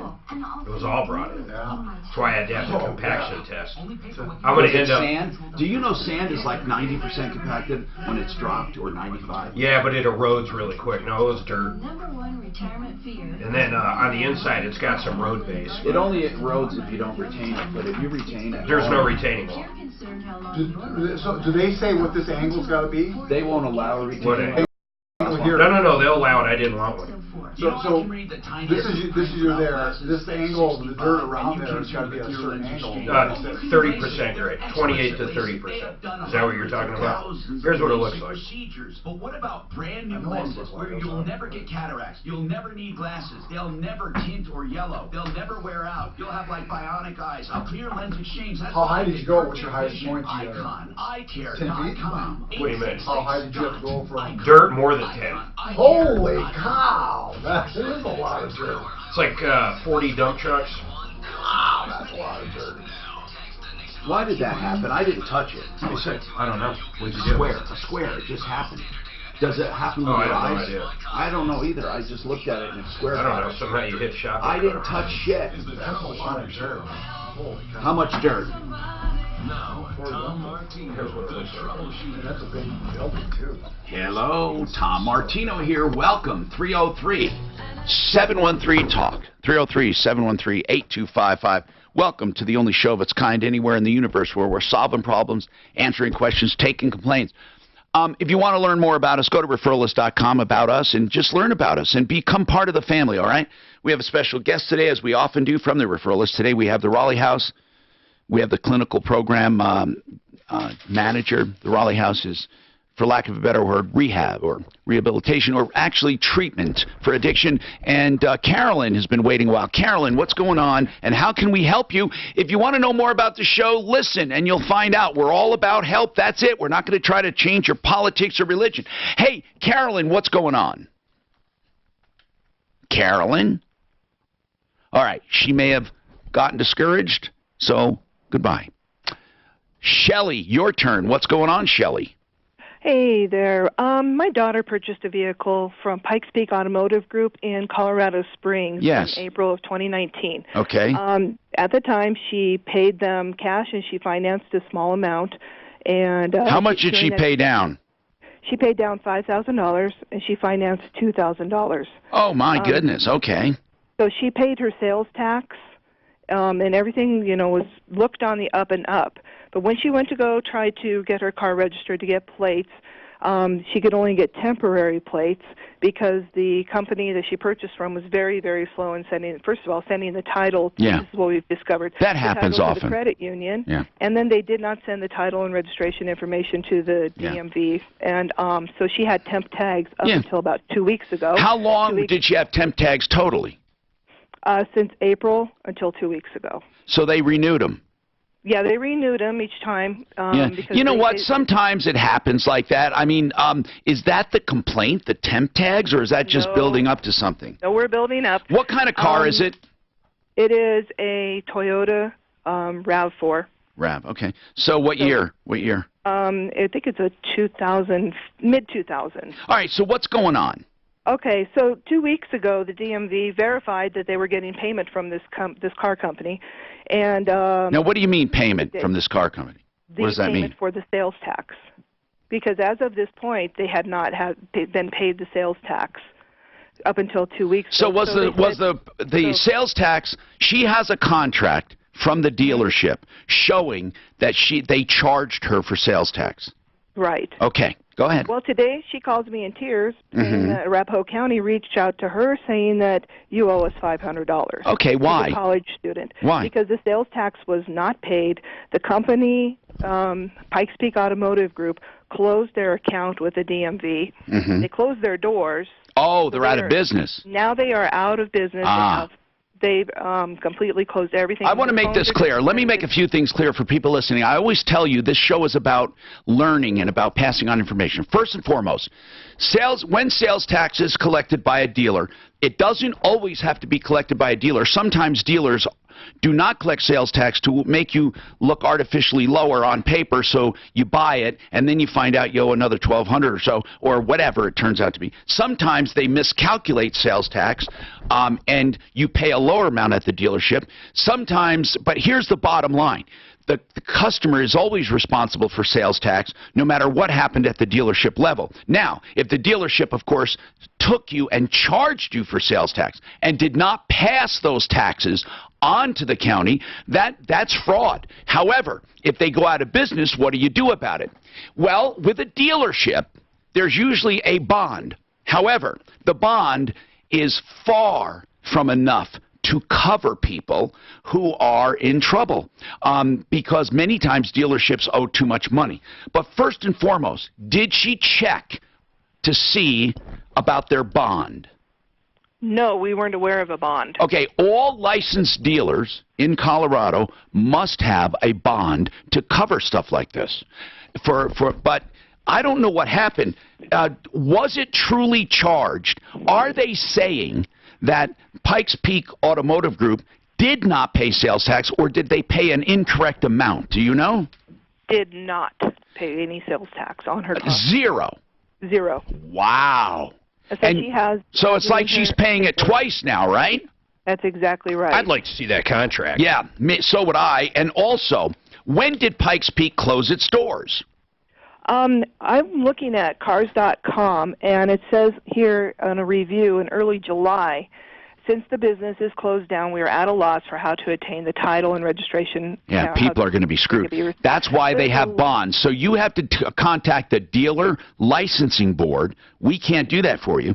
And then you have to put in a claim, or your daughter has to put in a claim, or find out about their bond. They'll help you and give you information. But that, like I said, the bond may have already been used up, or no one. I doubt anyone even knows about the bond. That's the very first thing. Other than that, here I just have a curious question, seriously now. Other than that, Shelley, what were you hoping to do on the air today? What did you think we could do? Because we want to try to help. What were you hoping for? Well, we just told her about the bond. That's a big deal. Yeah. What else? Whether or not we should file criminal charges against them, or whether we should. Yes. Okay, and on then all also of it. Whether we should try to go to small claims to recoup the lost Well, money. of course, all of the above, but if they're out of business, there's not going to be personal liability unless it's fraudulent. And I know, Shelley, right away you're going to say it's fraudulent, but they're simply going to say they lost, they ran out of money. Whatever it is, yes, small claims court is an option. Yes, criminal charges are an option. The chances of them being charged with a crime is probably nil, but I do want you to know that the dealer licensing board is your first step. It's unlikely that this bond is going to be usable. They may have let it expire. Usually when somebody's on their way out like this, they go down in flames. Yeah, oh, it looks like that's exactly what the situation was. Oh, that's so sad. Because Golly. there's other people that are leaving reviews now, Yep. stating the same thing, DMV problems. I'm out this money. Then no, they didn't. What? It was called Pikes Peak Automotive Group? Yes, in Colorado Springs. Do you have a name of an owner or anything like that? My daughter does. She's in college. She had to leave and not be give able us all that information along with the contract. And while you are doing your thing with the dealer licensing board and small claims court, we will do our thing to see if we can find something, okay? You're awesome. All right, so much. hang on. Now, we're going to take a quick break. Then I'll come back to Carolyn, tell her I definitely want to take her. But Richard, he has a comment. We have the Raleigh House on today, which is a treatment addiction facility. Richard, go ahead. Richard. Hey, Tom. What's going on? Unfortunately, I'm at Ace Hardware right now, so I'm really not able to talk to you all. Wait a minute. We would be happy to talk to you another time. Now, will you be able to talk in a few minutes? We can call you back even. In about 10, 15 all right. minutes. Hold on, and Suzanne will get your information. It's about addiction. We'll talk to him. Okay? That's what we'll do. Okay, Carolyn, now, what's going on with you, Carolyn? Hi, Tom. Hi. I'm a landlord. I have a townhouse that I rent, and I've done it for 4 years. Okay. And I have a problem right now. I'm calling you because I really don't know if I have money to go pay a real estate attorney. What's going I don't on? know if you'd have an answer for me. Well, the lady moved in a week ago yesterday, and she was late to get there, and I had to get to work. And I just gave her.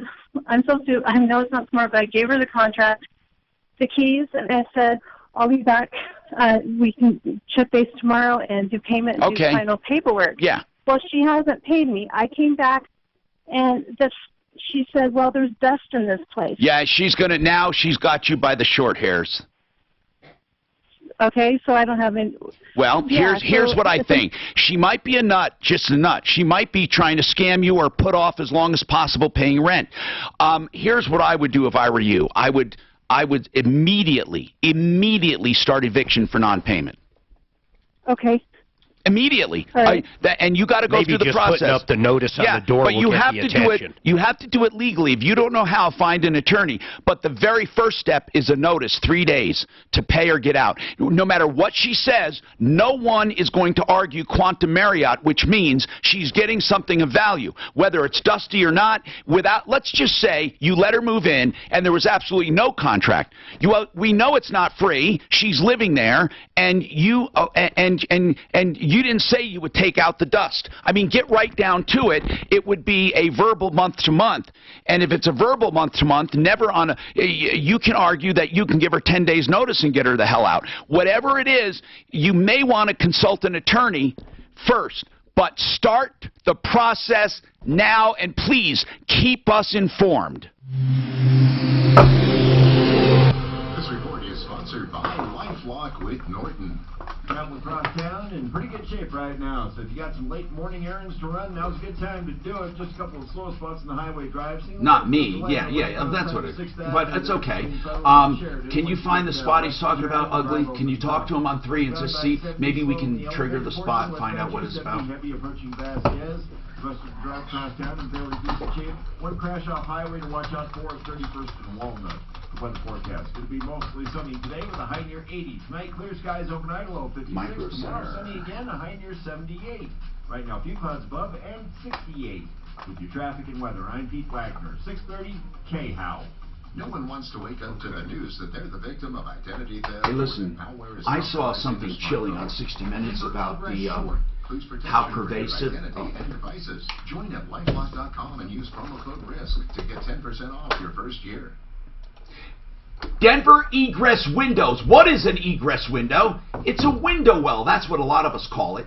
And Denver Egress Windows is the only company that specializes in rebuilding these. You know, builders put in that old corrugated steel. They can put in new windows, new sides. They can make it look beautiful with composite material that lasts almost forever. They can also put in brand new window wells, brand new ones, where there was none before. 720-626-4221. Look up DenverEgressWindow.com.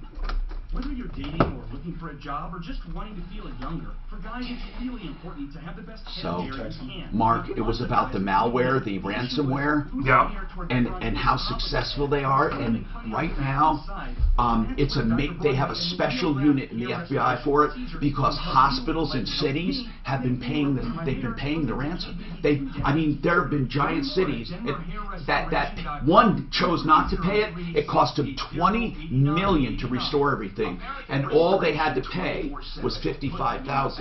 Why did they decide that way? Because they were pissed off, and this guy says, you know what, right now, we recommend people pay, because there's nothing else you can do. Yeah, of course. Mark, here's what I want to know.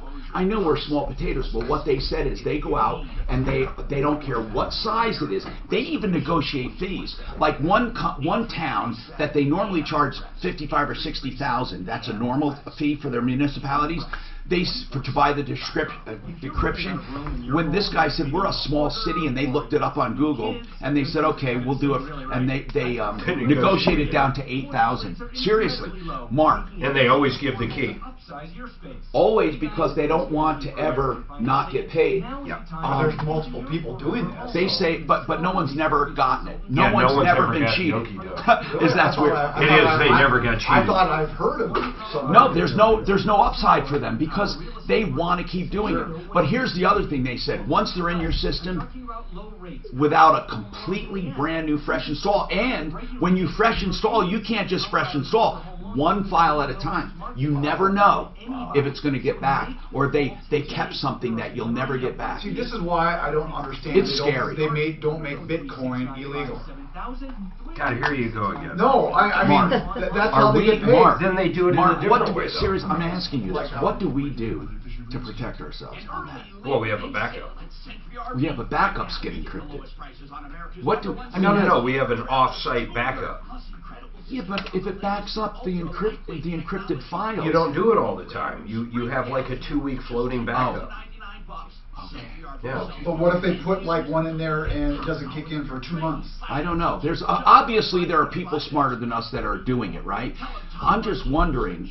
And you know, it's scary. They say they're constantly doing it, constantly. But listen to this one. Security companies have seen how they pay, and some of these bad actors in security companies, an employee might tell his buddy, and okay, you want to hear something else? You can rent ransomware. You rent it.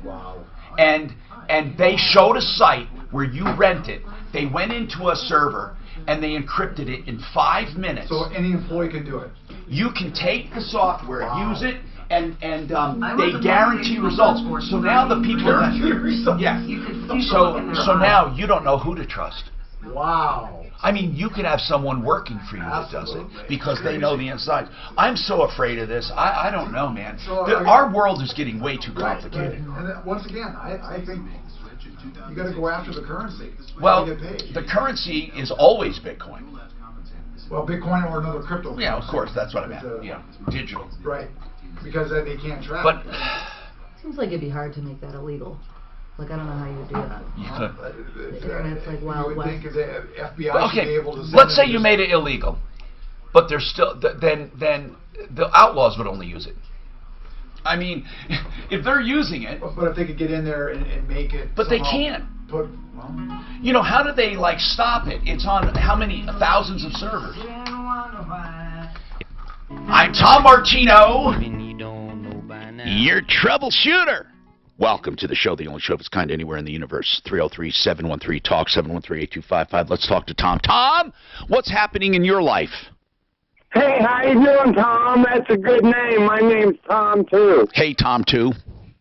Yeah. Hey, I just got a call this morning 917-460. Hold on. 917-460. 460-0026. And they told me that they were from Mega Millions jackpot place. Good. And the call came from New York. Good. But anyways, yeah. Then they gave me a number 34687, and they told me that I have like $1 million. Hold on a second. Hold on, I'm going to call it. Hold on. So let's see what happens, man.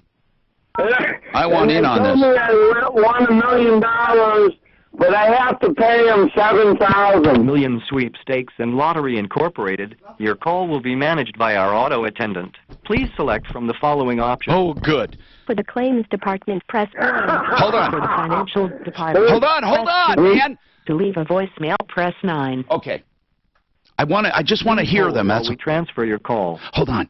Okay. Your call is very important to us. Please continue. Tom, hold on one sec. Okay. I just want to see what they do. So listen, man. Did you talk to a human yet? Do you have a number? I talked to something. It might have been an automated. It might have been a person. Hello? Hello? Hello? Yes, I was told that I won a lottery. They didn't even give me a chance. Dang it. Maybe our guest can help that caller, though. 303-713-TALK. Alex, do you have a question? Go ahead, Alex. Alex? Yes. I was wondering, I need to get a simple power of attorney. My wife owns a townhouse we've had for 20 years, and it's under her name, but I manage everything. And I need to get a simple power of attorney so I can handle the legal parts of it. I'm having a little problem with the HOA.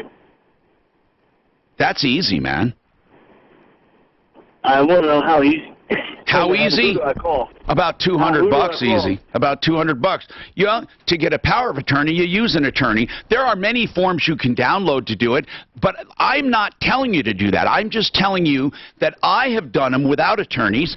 I'm just saying it's not a difficult thing. You download a form. Okay. And you know, so I'm not, now listen, people, when I say you can download a form or you can do this and you do that, I'm not saying you necessarily have the skill or the knowledge to do it, but you can do it. It is allowed. So figure it out for yourself or call an attorney and spend a few bucks. LegalZoom. LegalZoom has a lot of stuff. Right. What attorney would you recommend for this? Let's see, that's Salisbury. David Salisbury's excellent for that. David Salisbury does wills. And Mark Cranack. David Salisbury, John Davis.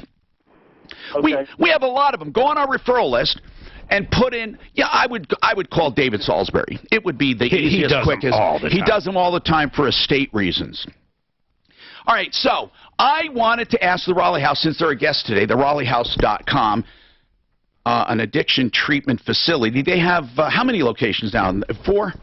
Well, we have 2 houses in the Arvada area, and then we have our ranch, which is out in Watkins. So Mark and I went out to that ranch. It's pretty cool, right? It's gorgeous. Yeah, it's that rustic. used to be somebody's house, didn't it? Yeah, it was someone's house. I mean, and then they remodeled it. that's like the largest. It was like off the show Dallas. Really big house. Now, let's talk about this pellet treatment of the drug that's supposed to stave off cravings, naltrexone. How do you feel in general about drug therapy with drugs? For example, methadone, Suboxone, naltrexone, naloxone, any of them? So we would call all of those medication-assisted Less therapy. harm. Yeah. Is So it? I'm for sure on board for whoever it's going to work for. Like, Yeah. really, our goal is we want less people to die. Yeah. And they're for sure effective for that. Oh, they are effective. And if you could, let's say, go on a drug that doesn't build a tolerance, like Suboxone, for example, doesn't build a tolerance. They even make it generic. And it keeps you from ever getting sick. It even has some pain-relieving qualities. I don't see what's wrong with it. I don't know why people have a big deal about it. But do people go back to drugs after that? All the time. Yeah. Really? Then what good is it then? I don't mean that, but like, why do they go back? If it's truly a disease and the drug does away with the symptoms, why would they go back? That tells me it's behavioral. I think that part of it is. So like the brain part probably is treated a lot by something like Suboxone or naltrexone, but then there's still like decreased reward pathways in your brain. So like, in other words, people want to get high. Yeah, they want to get high and they don't know how to feel good without drugs after a while. And that doesn't go away if you go on a medication-assisted therapy. I really wish people listening right now, and we've had this happen before and we've helped them, who are on alcohol or drugs, opiates, would call us right now and talk to us. I mean, we are not, first of all, going to do anything but listen and make suggestions, but we would love to know reasons. Now, I know you've talked to enough addicts. They probably give a number of reasons.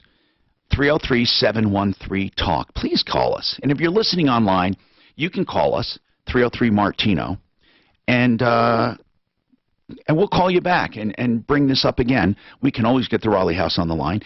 All those questions you never wanted to ask before, ask us. Even if you call and say, Suzanne, relate this, somebody would know my voice. I doubt it. No one knows really voices. You think they do, but they don't. Our number is 303-713-TALK. And I want to know something. What's the number one reason people give for addiction? Do they give a reason? I think the number one reason I probably hear is they just don't feel good about their life. Like, they don't feel good unless they're getting high. Drugs makes them feel good. Yeah. I've always said that. People don't take drugs to feel bad. I mean, no one says, hey, I want to be addicted and get sick. They say, or die, they say, I want to feel good. I just want to feel better. Yeah, and I think the feeling bad part only comes after you're already addicted. Like, yeah, that's well, feeling bad, that's right. And I have to tell you that I have total sympathy for people. I mean, there are people that hate the feeling, but there are many that love it. And when I was in college, for example, when people were doing the speed thing to study, I tried it one time, and I went, wow. And I thought I was brighter, and it could keep me focused, and I thought, this is the greatest thing in the world. Now, I did not keep doing it, but I tell you this. I don't know why I did. I think I had a strong support system, and I was poor, so I was grateful to have an education, and I couldn't afford drugs. But I think that I have a sympathy because people that feel good just feel good. Yeah, and you start off with it that way, and then you build a tolerance, and that's you when feel it gets good. Bad. Linda wants to talk about Social Security. What's going on, Linda? Hi, Tom. Hey. Hey, I have the Social Security Administration's been calling me for about 3 months. And you know it's not true, right? Right, I know it's not true. Good. I just want to know if other people are having this problem. I work nights now, and I haven't been able to listen to you during the day. Everyone, it's increasing. It tells me there must be people who pay. I mean, because, hold on, and we'll get into it if you want. And then Ray has some addiction issues. So hang on, Ray, please. Ray, are you an addict? Am I? Yes, sir. All right. I want to talk to you, and I want you to just hold, please. And who knows where it'll go, but just hang on. I have a heart for it.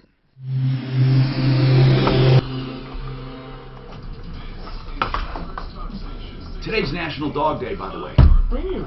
Oh, God, this shit's so made up. Well, I know every holiday is made up. Do you want to know something? Truly, of all living creatures, dogs are so special. There's something about them. I would say the most important one for humans, though, would be horses. No. We would have had no travel back in the day. As a practical thing, for sure. Relationship-wise. There's no Doggy Express. No, you know dogs what? were the first. They were as protectors of the cave people. Wolves. Wolves? Wolves. I believe it's wolves. I will tell you, Mark, that is a good observation as an impact on wolves. An impact. They got us around. Social Security. Miss Mark. Social Security. It's the final days of Oh, we are. Shoot, man, they're working on the building. Is it up now or what? On America's best-selling brand of cars, trucks, and SUVs. But hurry, like summer, these. All right, let me get with them. Head to your local Ford store today. I got about 10. You know, you hear me say this often. This is the best run company I have ever seen. And I'm talking about an excellent company. And the first part of that excellent is Excel. Excel Roofing. Why do I talk about him as a company and not a roofer? Well, first of all, as a company, he doesn't take a dime, not 1 cent until you're content. And also, they have a record here in town, better than anyone. Locally owned and operated since '93, 30,000 satisfied customers and rising. They've done 4 of my roofs. And basically, you can trust him. Jay Brett's the owner. I know him personally. And he just exudes honesty and integrity and wants everything done right. Jay Brett's. You can depend on him and Excel Roofing. I do. You can too. 303-761-6400. No risk ever. 761-6400. Give me that one just so I can have them. Although they're infrequent enough, I like to do them live. That's an emergency one. See, in the ransomware, I don't understand what, because they got all these computers going to Bitcoin, right? Interacting with Bitcoin because they do the mining and stuff. Why hasn't someone done it to Bitcoin? Well, they got all these computers interacting with Bitcoin, you know, because they got a. Why haven't they? Yeah, why? Because I was told why. No. I was told what. That's right. Because one transaction, can be on as many as 1,000 computers. Correct. That do you know they discount the ones that are out of the norm, and it's a majority report, so you can never hack it, never. Yeah, but why? Well, no, that's the way that guy explained it. He says one transaction is compared 1,000 times, right, no. and a majority report wins. Well, I guess what I'm saying is that couldn't they encrypt something in there and stuff and get? Well, I get, but then here's the thing though, it would encrypt how many? Those 1,000 computers are all over the world. So which one? It doesn't spread. They don't spread to each other. In fact, they must be apart in order for it to compare. And then he said, then you do a transaction a second later, there is a whole different set of 1,000 computers. I mean, it's not even, it's ingenious. It's almost supernatural the way this guy thought of it. I mean, think about... That's why I can't believe one guy could have thought of it. What do you mean? It had been a variety of people. Maybe the guy's mythical, but you've heard of him, right? I was a Japanese dude. But I don't even when people explain it in the most basic way, I still don't understand it. Really. Every computer. Well, that part I know of what you're going to say. You know, every computer does a part of it. Yes. So without every computer in there, but or Mark, without enough of them, it won't process. How do you start something like that? Right. That's what. Well, I was going to do it, but then I changed my mind. I was explaining everything to this one guy at a bar a long time ago. What's his name? Pokemon. Yamaha. It's your good deed for your life. Give someone else Bitcoin. It is pretty wild. Oh, I can't wait for this stupid garage to be done. Are you comfortable in saying what absolutely doesn't work? To treat addiction? Yeah. What doesn't work? Isn't everybody different though? What absolutely does not work. Well, okay, like what's an example? Just quitting drugs or alcohol absolutely does not work. I was going to ask for that because a lot of times they're on drugs there or are alcohol because of an spontaneous underlying issue. There are spontaneous healings, so to speak. That well, happen. if they do that and then add other stuff into their life, it could work. But if you like do all the same stuff and you just get clean, that's not going to work. Just getting You'll clean. be miserable. So maybe it could work to stay sober. Yeah, but isn't there most of the time, isn't there a major underlying issue why someone becomes an addict? Actually, don't you have to get rid of they that? want to feel good, Mark. Well, okay, but there's a reason.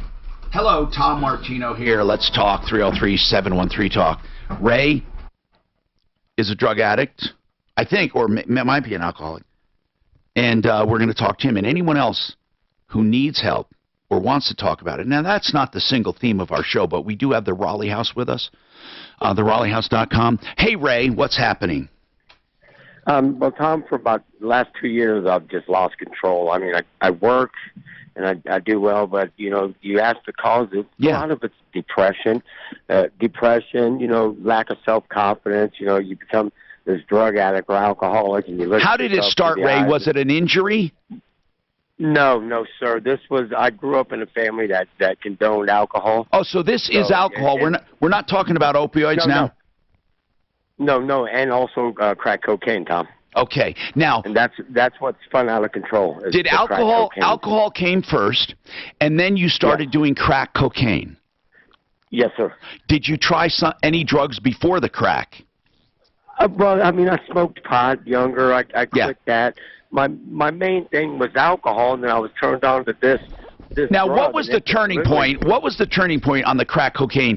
Did somebody said, "Hey, you ought to try this"? Is that what happened? Yeah, my sister did. Okay, and when you tried it, did you think to yourself, "Man, this is great"? Yes, sir. Absolutely. And you thought to yourself, well, maybe I'll cut down on the drinking and just do this, or what was your thought? I'm not trying to put thoughts in your head. What were you thinking? The thing is through the depression time, I was doing both, but when I was doing the cocaine, I didn't drink as much. And so what was your plan? Did cut down. Did you have a plan in your mind? Like, what did you think you were going to do? You know what, Tom? I would say that I was just giving up. I'm ready. And did it help with your depression when you use cocaine? No, sir. It made it worse. Because then you end up with the guilty feelings when you spend $400 on it. You're like, I have bills to pay. I do hold a job and I do well. I do refrigeration, but I'm having a hard time keeping a job now. How much? Because of the cocaine. How much cocaine do you do in a day? And when you say crack cocaine, I don't. In other words, it's not powder. I'm just ignorant. No, what is it? You smoke it. And what are they? Crystals? No, just like little rocks, like little round pebbles. Okay. White pebbles. Okay. Yep. So you smoke it. And how much do you do in a day? 200. 200 milligrams? No, $200 worth. So that's probably like, I would say in the powder form, maybe 2 grams. Uh-huh. What were you going to say? You're on the edge of the microphone. Hold on. Sam, what do you have to say? I was just thinking about what Ray said about how the cocaine didn't help long-term with his depression, because I think short-term it does make you feel good, but then after it's like you're worse than you were when you started and you just want to keep using. But Ray, like when was the last time you smoked? Right now. When was last? Yesterday. How long does that last? Well, the high doesn't last real long. It's just that desire. It makes you just want to in other words, if you stopped, and it was yesterday, so it was more than 12 hours ago? Uh-huh. Oh, yeah, absolutely. So it's probably most of it out of your system? I mean, so what keeps you coming back? In other words, do you start getting sick? No, I don't. All I can think about, Tom, is going to get that drug. But you're not, hold on, you're in such a great way that you're not physically addicted where it's making you sick or something. No, I don't want to say that, Tom, because, I mean, I hurt in my stomach, I mean, and I cringe up a little bit. Do you start, I go to work every day. Do you start sweating and getting in a bad mood? Yes. Oh, bad moods all day long. Do you feel like you have the flu? Yes, at times I do. I get hot, sweaty. I don't eat for days. So, so I'm just literally, I'm killing myself. And when you're running out of the cocaine, do you get really nervous? Yeah, I get very, in a sense, nervous. Yes, sir. I want to go get more. So it's, and I try to go get, if I got the money, I'll go get more. Have you ever gone to a doctor or a clinic or a rehab? No, Tom, because of this last 2 years, I can only keep a job for 30, 40, 60 days. And then I just go on a binge, and so I don't have insurance. But you're paying, you're managing to pay for the drugs. How are you doing that? I work, Tom. I understand, but would you be able to work and then instead of spending money on drugs, spend money on your treatment or not? Well, no, not right now. I would need help in that area. I'm losing. The thing is, I don't have any support out here. So it's just me, and then when the depression hits, and I don't want to deal with it. I just go. What were you depressed about, Ray? Just my family life. My kids. Just basically they don't want to talk to me. How old are you? I went to. How old am I? 54, sir. 54. Do you feel like your life has any purpose? No, not anymore. I'm ready to give up. I'm hoping it would take me out. Have you ever That's tried all right. to? Have you ever tried to kill yourself? No, never. Not like that way. For me, it's just, I'm hoping, maybe I'll do enough where it just takes my heart and stops it, because I don't want to live this life anymore. Yeah, but if you truly meant that, Ray, all you have to do is load up and do it, and it would stop your heart. But I think that there's some hope there, right? I don't want to. Yeah. There is. I mean, I have a good career, Tom. I have a great opportunity. All right, what do you say to a guy like this? He's knocking on the door. He needs help, but he says he can't afford it, and that part I'm a little confused about. He can somehow afford $200 a day. That's what I'm getting at. Yeah, and I would say it sounds like stop. Ray, it sounds like He doesn't want. Okay, he doesn't. You don't want to stop. No, I do want to stop, but I don't know the avenues. Okay. But so my avenue is to go get high. Okay. So Now, listen, Ray, you sound exactly like so many people I know, and it's not unusual. What do you say to a guy like this? I would say everyone keeps going until they hit a point where they're not willing to do that anymore, because their life is exactly what Ray said. Like your But life how sucks. does? I'll bet you that a lot of people can't afford it. Definitely, and I think a lot of care is more affordable than people think. Really, like, you're imagining probably some fancy rehab in Malibu, and you don't have to do that to get sober. Eric, the founder, told me if someone truly wanted to stop, truly wanted to stop, and is willing to start the program, that he would make sure somehow they can get it done.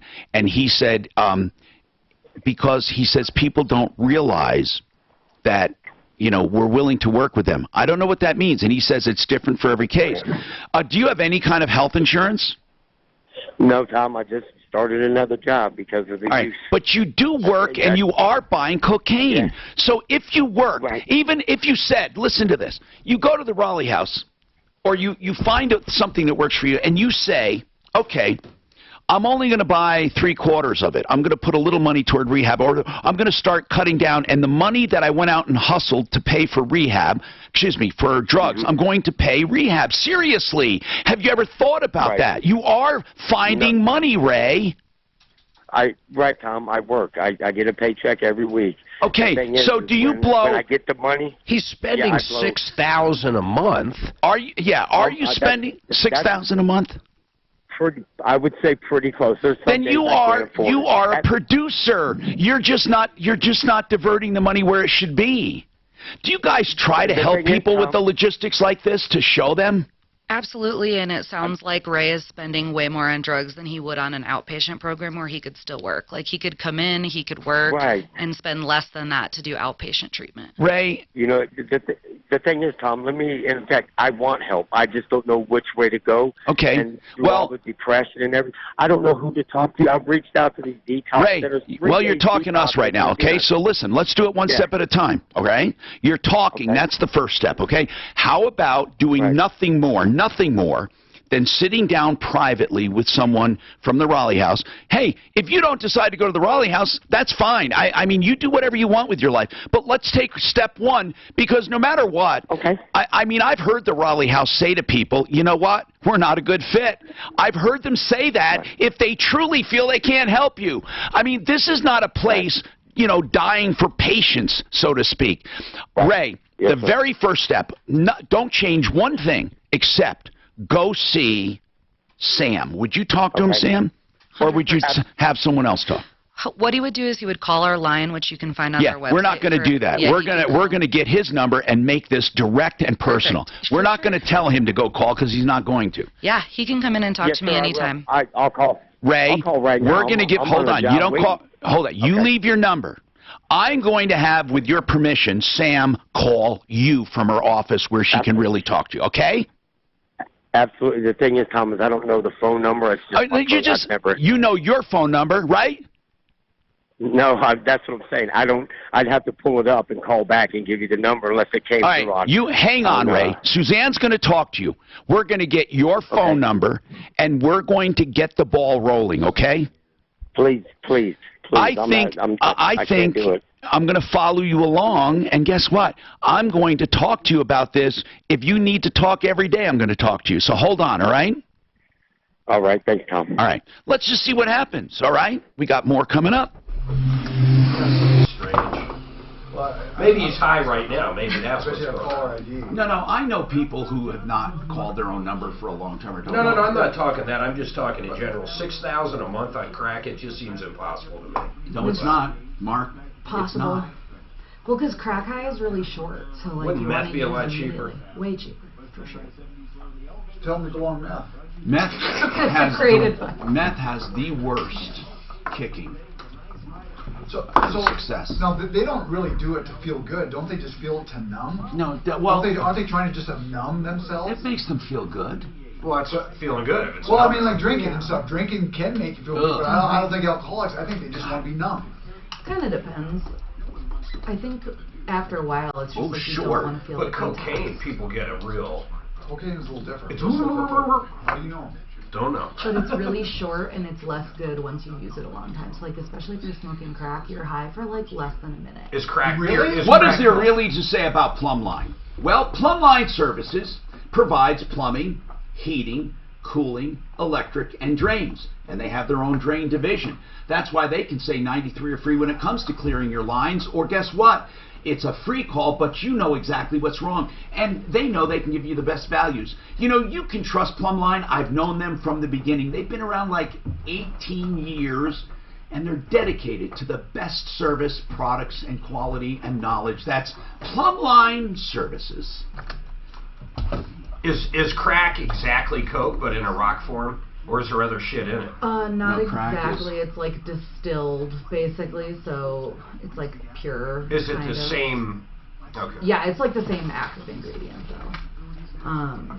But yeah, you can smoke it. So when you like a snort it, two-pack. it's nowhere near the buzz as if you smoke it or freebase. Oh, no, it's more. It's less, but it's longer. So like you get like 30-minute cocaine if you snort is longer. Crack if you smoke is more intense but shorter. It's like a rush, and they feel it during that time. That's why he surprised me when he said he did it yesterday, because people who smoke run into the closet and smoke, or run it somewhere, and they try to smoke often. Yeah. It's you know. Cocaine addicts. Oh my God. He said yesterday, though. No, cocaine. The thing about cocaine is what people tell me. I swear to God, I've never tried it. They say that they can't explain how good it feels, but it's a blending in feeling good. They can function perfectly, and they feel like they're on top of it. Whereas crack, Well, it's euphoria. And meth is like this. Same with heroin. I've tried cocaine 3 times, never got anything. Forget about me. Yeah, forget about him. I'll call it. I said I will be sure. Do you know his It last might have name? been laced in stuff that I'm I've sorry, I smoked. wish I would have got that Oh, for no you. worries. I'll call him. I tried it. I loved it. It really gave me nothing. Tried it when I was probably What's about that? 20, coke, about 22, 23. I'll I tell knew you- because of my personality, it would just fucking You kill know, me. though. I think I know what would kill me, and that's why I don't even do it during after surgery. I think it would be, I don't know how you feel about this, Sam, but I think it would be great was a to big know rush. there's great podcasts out there for people looking to get sober. There are great Lots of free good ones. podcasts There are. out there. There's a So, ton. I think it all comes down to people wanting to do something, though. exactly. Like that guy, he actually slipped up for a half second. He sounded like he really wanted help. Yeah, but he said, I don't want to quit at one point, too. Well, I think Mark, it was- Mark, I think I misunderstood him. I'll tell you, man. Drug addiction is so complicated. Like I said. Well, that's what I was saying. I think a lot of, like this guy, his family, hell, his sister got him fucking stuck on meth or whatever he's smoking. Now he doesn't have his kids' relationship. And his kids' relationship, Marcus, crap. doesn't all that have to be repaired before you get to the drug part? Or do you have to get rid of the drug part to Drugs fix first. all that? Together. It's all together, man. I think a lot of times though, like the problems are usually caused by drugs. Like people who are depressed who come in, probably 75% of the time, they're like mental health stuff. The goes drugs away. cause the depression. Yeah. So it'll get better. Or See, go I always away, thought or it would be get- the opposite. If you had like a really shitty life, you would get on drugs because of the depression. Sometimes that happens, but usually all of that stuff is a result of like continued drug use because all your family hates you, like you feel miserable because of detox, it messes your brain up. We used to watch that, what was that show? It's like a half hour. They take a couple different people and they try to talk them into going to rehab. You know, the family would come Oh, together. yeah. Intervention of some- Intervention. Fuck, man, that's a pretty good show. It is good. Yeah. But then again, I think they're trying to numb themselves so they don't have to think about the problem. That's Could you do an intervention, though, if they're high? Would that be, would it work? Another one is a time machine. it's a time machine. It like makes things go by without having to feel it. There's a Twilight Zone from way back when, where this guy's got this magic box, so when he's bored, fast forward. he can fast forward. Right. Next thing you fucking know, he's ready to die. He fast forward his whole life. They made a movie on that. Whoa, that's from one of the old ones? Yeah, so imagine you got a vacation. It was a remote control for a TV. Yep, it was a remote. And he would pass. You could fast forward. So imagine you have a vacation coming up realized- Friday. He'd fast forward Wednesday up till Friday, so his vacation would start. But then it got to the part with his kids. Everything was boring. He started missing his kids growing up because he didn't want to sit through this or that. Wasn't that a great one? That was on Twilight Zone? I feel like Are you that's sure it was the same Twilight plot Zone? as Click. Yeah. That movie Click with Adam Sandler. But it was based off of the Twilight. I never saw That's Click. exactly what I Twilight said. Zone. They made a movie like that, and I think it was based on the Twilight Zone. I guess there's Twilight I haven't It seen. was either Twilight Zone or Outer Limits. Outer Limits, okay, I haven't seen a lot of Outer Limits. Outer Limits was it black and white or color? Black and white. Well, that's Twilight Zone. No, Outer Limits was black and white too, wasn't it? I don't think so. Do not adjust your TV set. We will control. And Maybe I just had a black and white TV when I was younger. Everything was in black and white in my room. Yeah, look, dude. Tom Martino here, 303-713-TALK, 713-8255. One Clear Choice Garage Doors is your one clear choice. I know Chris Chapman, the owner, and he founded this company based on one thing. He wants to be the best, not just in products, but in service and quality. Whether it's a part, a little part, or an entire garage door, or an opener, or a part of your opener, oneclearchoicedoors.com. Okay, so, Richard has a comment on opiates. Go ahead, Richard. What is your comment? Howdy, Tom. Hey. First, a public service announcement. Yes, there are phone calls coming in about Social Security, and they're saying they have a officer. Hey, Tom, do you know when he originally called me, he wanted to tell you how he has successfully used opioids for more than 30 years. So I'm confused on why he's now talking about scams. Yeah. No. This is just for a little public service. There's a lot of people getting these calls. Oh, yeah. On the Social Security, for sure. Now, let's talk about your opioid use. I've been using, I had a major accident when I was 17 and a half in 74. Uh-huh. And I was fortunate enough to have a doctor who actually taught me how to use the opioid. And how did he teach you? Well, first he found the right dosage that I needed to alleviate my pain. And what's your dosage? Well, back then it was quite substantial. It was 50 to 60 milligrams every 6 hours. And what is it now? I've used it on and off over these last 40-some years. I've never used. The longest I've ever used it is for probably a year. It depends on. When was the last time you used it, Richard? Well, I'm actually using opioids right now for my lower back and a neck injury. Okay, what was the dosage you took yesterday in a total? 10 milligrams every 6 hours. So 40 Okay. milligrams a day. 40. And then you've been higher than that and lower than that, right? Yeah. Okay, Richard, I want to thank you for calling, but this conversation actually doesn't really... It doesn't add, and it's not of value, and I'll tell you why. Because here's why. Because if first of all, for what I know of opioid users, they never tell the truth. Second of all, if you are telling the truth, I'm assuming you're telling the truth. If you are telling the truth and you successfully use them for many, many, many, many years, so what? No. So what, Richard? Richard, so what? What's the message? Is that other people can do it? Is that these doctors that are giving this stuff to people don't teach them about it. All right. Now, I just hung up on him, and I'll tell you why. It's of no value because it doesn't matter if he found one doctor who taught him how to use them and he did it successfully. It doesn't matter. Okay, here's why. What does that mean to anyone else? Do they find the right doctor and while they're doing it, they develop a habit? I mean, it really has no value. And I'm not trying to put you down. Big deal. Okay? You found a doctor that taught you. And if you're telling the truth, all right, Now, can everyone go to that doctor? And will everyone have the same reaction you had? Of course not. There are people that will never get addicted, and there are people that will for sure get addicted. How the hell can we take your experience and extrapolate it over a population where there's a crisis? It doesn't matter. It's like saying, I smoked cigarettes all my life and never got cancer. Okay, big deal. You know, it just doesn't have a meaning. Tom, you have a comment? Go ahead, Tom. What's happening? Yeah, Tom, I want to say I can kind of relate to Ray, and I want to encourage him to hang on there. I consider myself a functioning alcoholic, and I experimented with meth and crack.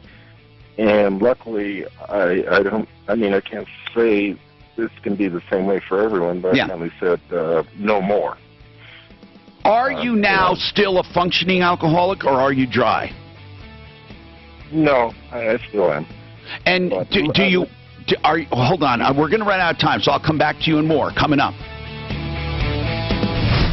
I mean, did you understand what I meant, Mark, about that? Like, it makes no who gives even a shit. so, Yeah, I mean, okay, fine. You know, George Burns. You know, I run on railroad tracks, and I sleep on railroad tracks and never got hit by a train. Okay. Also, anyone who would care enough to call into a radio show to defend opiates is definitely an addict. So.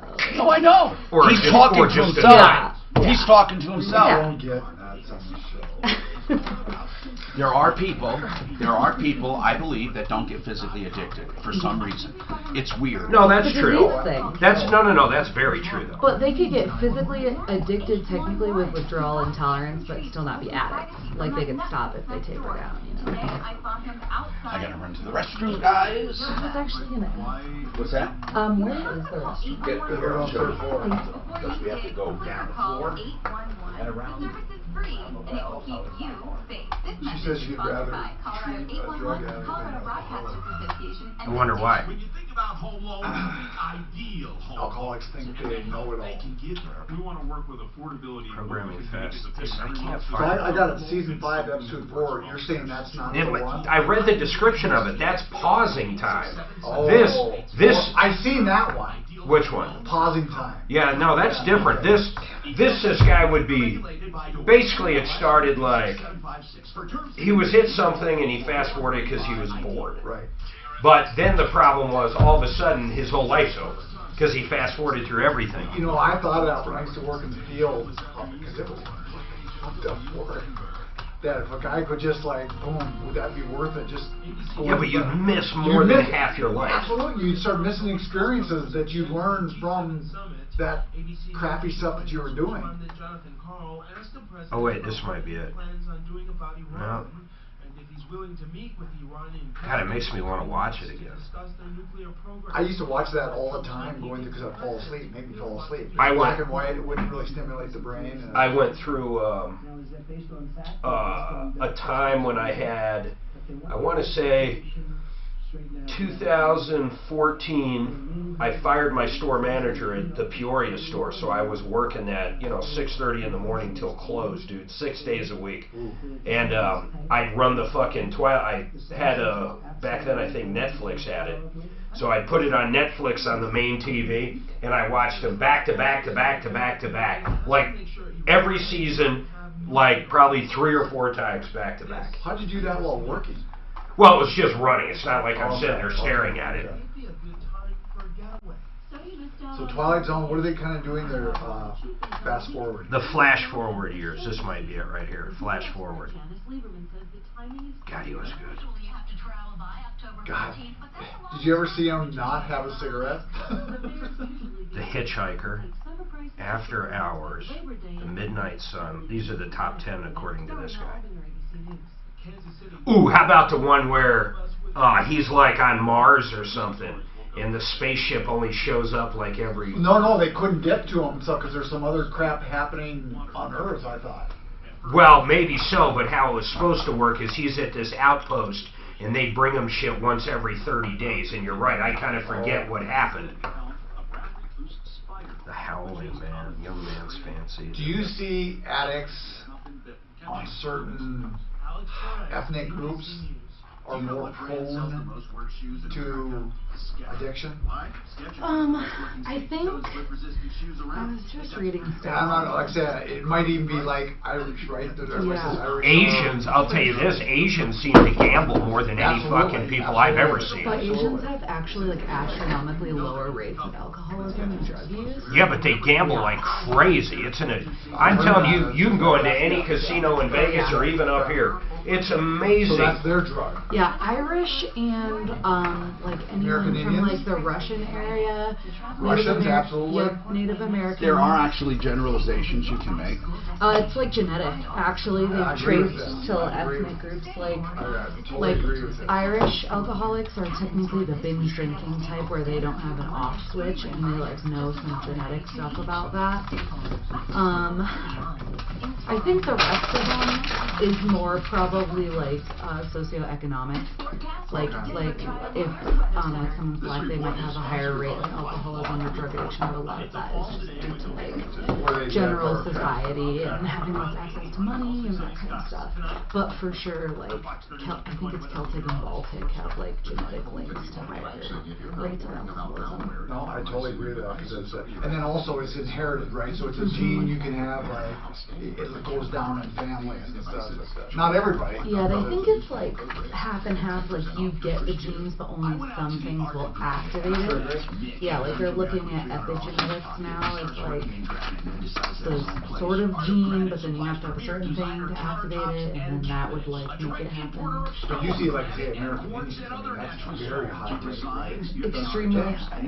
Yeah. And actually, don't you think society frowns on even saying that because they say you're racist by even saying that? Yeah, probably, but it's just like a fact too. I think that's probably half and half genetic, and also like same thing. Like if you're on reservations and like systematically impoverished, then like you're totally more likely to pick that up too. But when you were young, when I first started drinking, you drank because hey, party, y'all. Oh yeah, or college or military. But as you age, I think people who keep drinking, it's a numbing. Yeah. I mean, I think most people aren't doing, hey, yeah, all right, you know, like when you were young, you were drinking, you know, party. I don't know. We go to Mexico or Vegas. I like drinking like crazy, man. But that's different. I'm talking as people need it and stuff. They need it not to party. They need it to numb themselves. Well, there's two types. Like you would have the everyday drinker, or maybe someone who drinks like you, but they might go into it with an intention of having one drink and then they have 40. Oh man, her sister's second husband, I've never witnessed it before. She always told me he couldn't just have one or two beers, he'd go fucking shit-faced. I couldn't believe it, man. He literally would get a couple beers in him and he fucking wouldn't stop forever. It was the craziest shit. Who? Her sister's second husband. The guy in the military? No, that's third. He's current. He's current husband. He's a good guy. But I never seen anything like it. I didn't believe it. I'm like, so you're telling me if he sits down at dinner or Thanksgiving or something, he can't have 2 glasses of wine. He'll automatically have to have 50. And sure enough, it was fucking true. I couldn't believe it.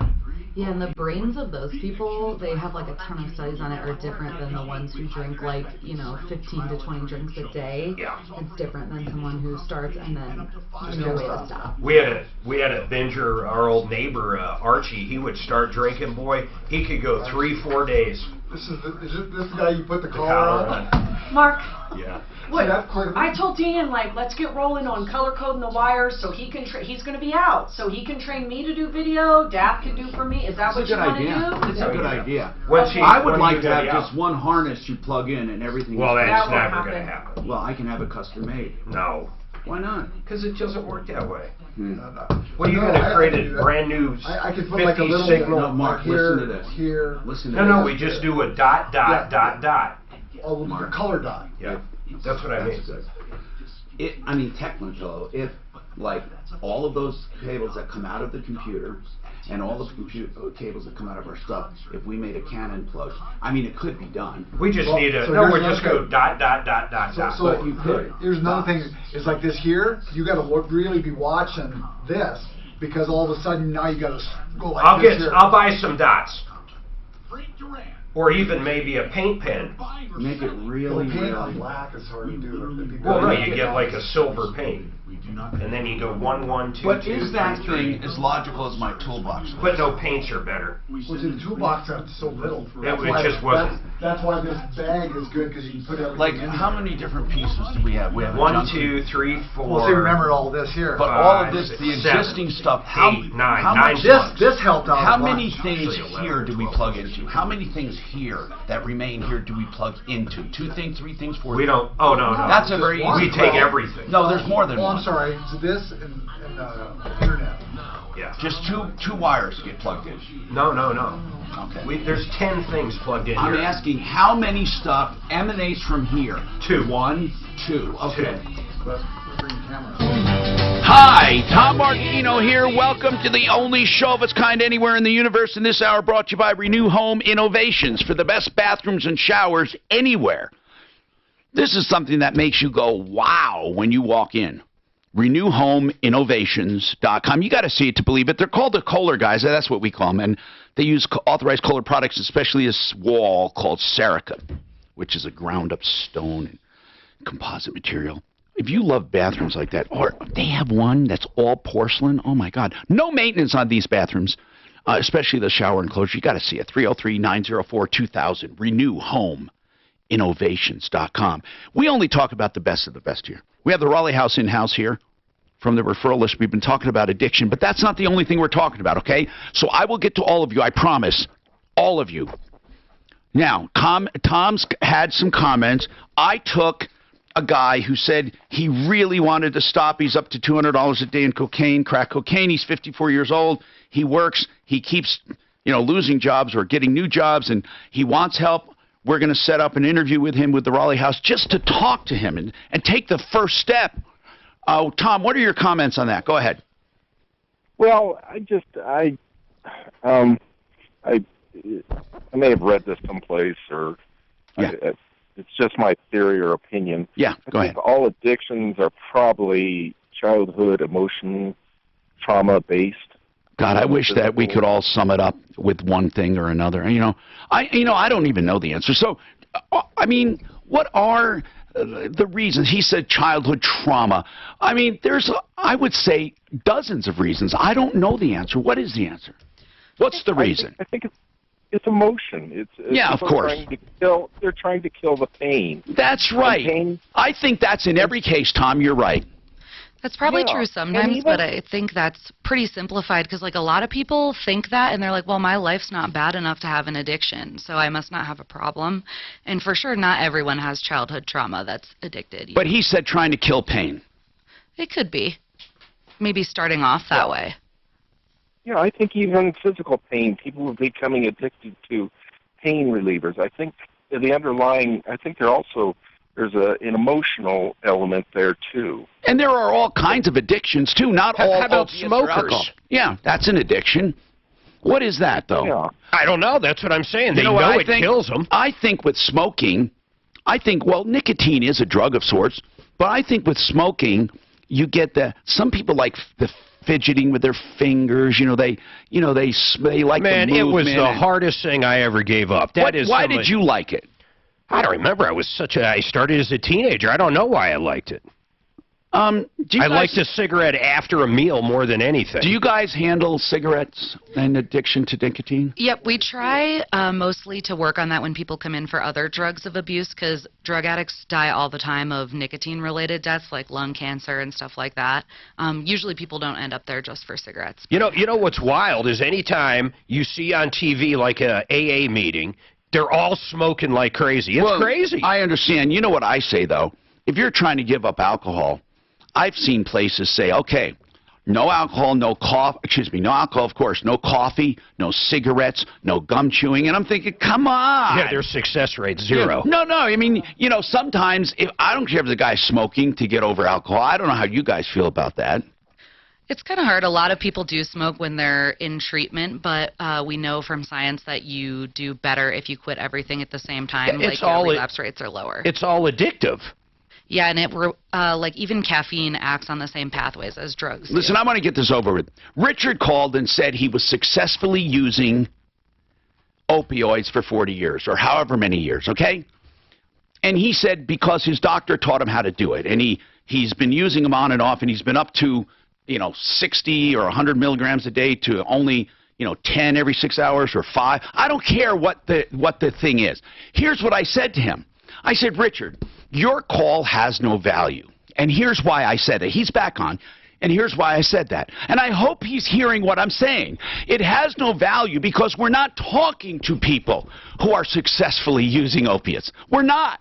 And we're not trying to convince addicts that they can revert to successfully using them, because they can't.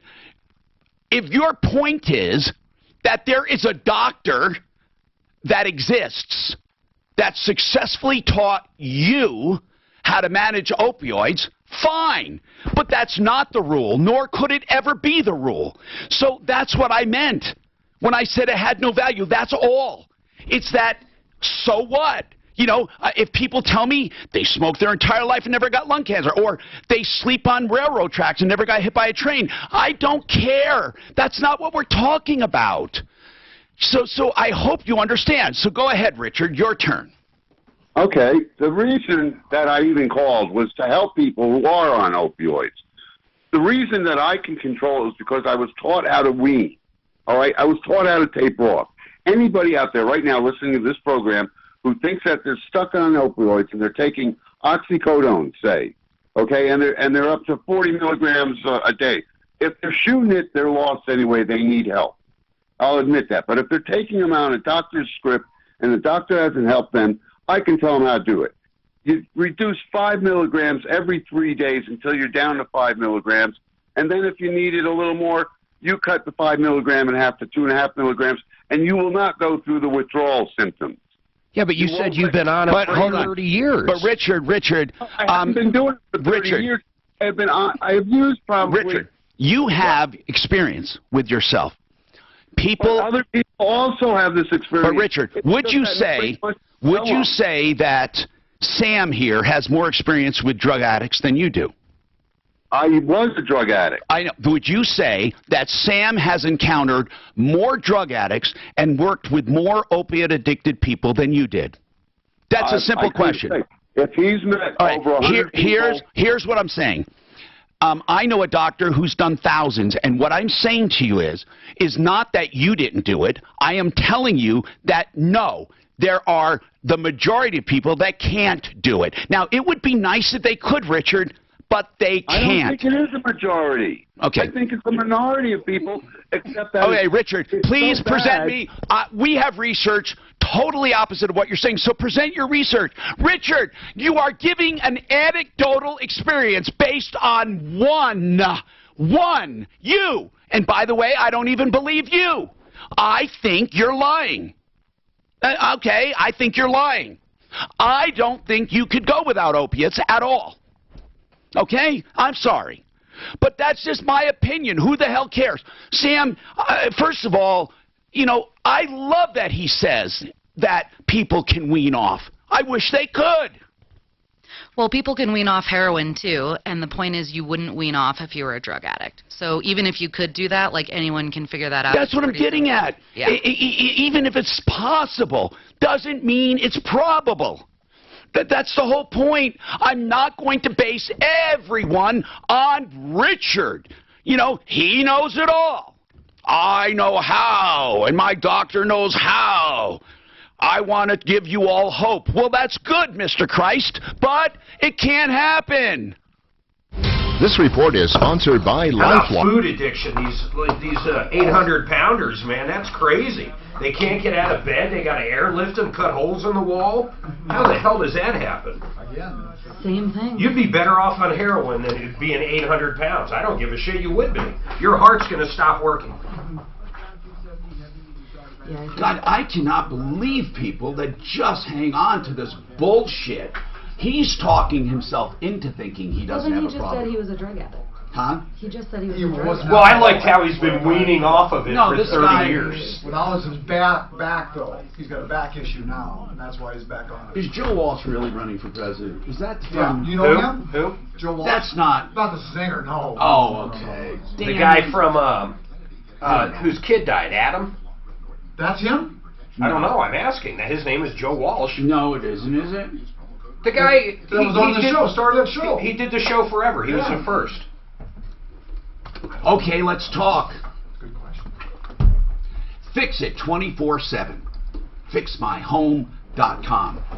Those should be comforting words because you can trust the company. Look, I have done so much research when it comes to plumbing, heating, cooling, electric, and drains. I've used them at my home. You can trust the name. You can trust the people. I know the people. And I don't take it lightly when I recommend people coming into your home to give you a second opinion, for example. Free second opinions. FixMyHome.com. Free second opinions. Let me say something. If you're told you need to replace a water heater and they find that you just need a part, it's got to fix the problem or they're wrong, right? So obviously a second opinion can only benefit you because they have to come through on their promise. And if they say you don't have a good deal, then they got to give you a better one. I love second opinions, and even better than that, I love free second opinions. 720-526-3939. FixMyHome.com. Sorry for the brain fart. It's a different guy. He's a talk show host, and was in the Senate, it said, right? Yeah, Illinois. You know, talk show hosts that run for office, they just start believing their own bullshit. Well, I'll tell you a fucking true story that's funny as shit.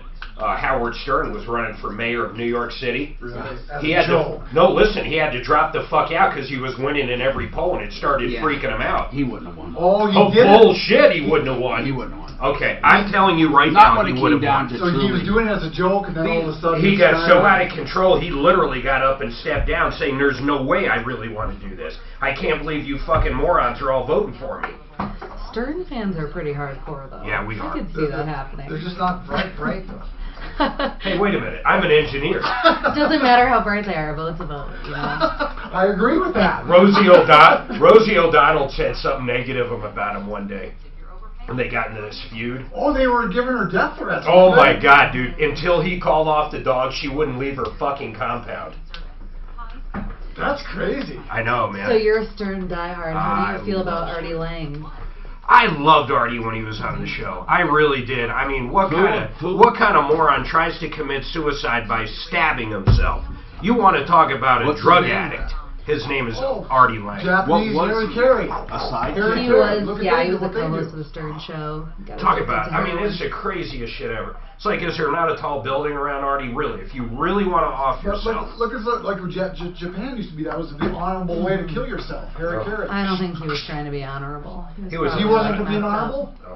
He fucked him. He's you know, here's the sad part. He's just a horrible looking. He treats himself like absolute shit, but he's got a lot of talent. Yeah. Well, what's his name? I don't even know. Artie Lang. Wow. He's been in a lot. You'd recognize him probably. Huh? He was on the Stern show? Yeah, he was right after Jackie the Joke Man. He's the guy that would always like miss work, and his like saga of drug addiction played out over like years. Oh, on the show. I mean, we're talking a real drug addict, man. Yeah, like he would call in while they were on the air, and they'd be like, "So why are you out this time, Artie?" And then they'd like talk about how he was lying about why. Looks like a fine, upstanding man. Look at this picture of him, dude. That's from doing drugs. That's literally from fucking snorting. Look at this, man. Oh, he is. Now, look at that there. What did he do to his nose? Fucking drugs. I'm not kidding. Broke it a couple times. He snorted, he ended up, that picture right there, he ended up snorting fucking glass when he was so high he didn't realize what he was snorting. Who is it? Artie Lang. Oh. Now look at him when he was like in a movie. God, these are all. I'm so curious. Oh, right here. Look at this. Worse than your imagination. Oh, Jesus Christ. Is he dead now? No, he's alive. I got something serious to say. It's about life. It doesn't matter what side you're from. But I'm trying to think. He played in this one movie, this baseball one. You know where he got Joe Buck. You know where he cut his Joe Buck. He cut his teeth in on it was like Saturday Night Live, but on Fox. Mad Magazine, Mad TV, I think it was called. Are you a fan? Hi, Tom Martino, your troubleshooter. 303-713-TALK, 303-713-8255. Okay, let's keep talking. We are with the Raleigh House right now, and you can actually call about anything, any problem, question, or complaint, but they are here, and they do offer addiction treatment. So Many people had comments or questions. I have one, and it comes in by email. Is there an addictive personality? Is there such a thing? Is that a myth? I don't think it's a myth. It's probably more of a side effect of like the addicted brain, but there's a certain set of personality traits where like everything you do, you obsess about. Yeah. Okay. They used to call that type A, kind of. Yeah, it's kind of like that, but I would say more destructive than type A. Then this one woman said she went to her doctor and said, I don't want pain pills. She had a frozen shoulder. And the doctor said, if you're truly in pain, I've heard this before, you will not become addicted. Not true. Really, anyone will become physically dependent on opiates if you're on them for a long time. The actual addiction part and like becoming an addict is kind of a toss-up, but for sure you can get addicted if you're actually in pain. Chris, what's going on with you? Yes, I got a question. I've been on tramadol for like the last 3 years. I take the same dose. I mean, I successfully quit smoking like cold turkey. I mean, I'm just trying to figure out like... You've been on the same dose for 3 years, Chris? Yeah. Okay. I'm not sure if like is it a borderline. I mean, are you? I mean, I know I'm chemically addicted. Like, you know, you go through withdrawals and all that, but is it the same as actual addiction? First, I want to ask: is tramadol considered an opioid? It's considered an opioid, so not an opiate, but yes, it's in the family. It is. Mm-hmm. And why hasn't he increased or built a tolerance? That's a good question. You would build up a tolerance. I don't take it for pain. I know, Chris, but honest to God, now listen, it doesn't help if we don't know exactly. You have not increased 1 milligram or 1 pill over the course of that time. No, I've taken 1 or maybe 2 a day for the last 3 years. You've never taken more? No. Okay. I mean, I take it mainly for anxiety. The VA was throwing anxiety meds at me. I used to have panic attacks 4 and 5 times a week. Now I get them maybe once a month. But 1 or 2 a day, never more? No. That's really... I mean, I have a routine. I mean, I take it 1 in the morning and then 1... Do they build tolerance like other opiates? Yeah, they're a little bit less strong than like an Oxycontin or something like that. But they don't... I mean, are you surprised he didn't build a tolerance? I'm just surprised that it would still be working, because for sure his body would have a tolerance. Right. Yeah. Okay.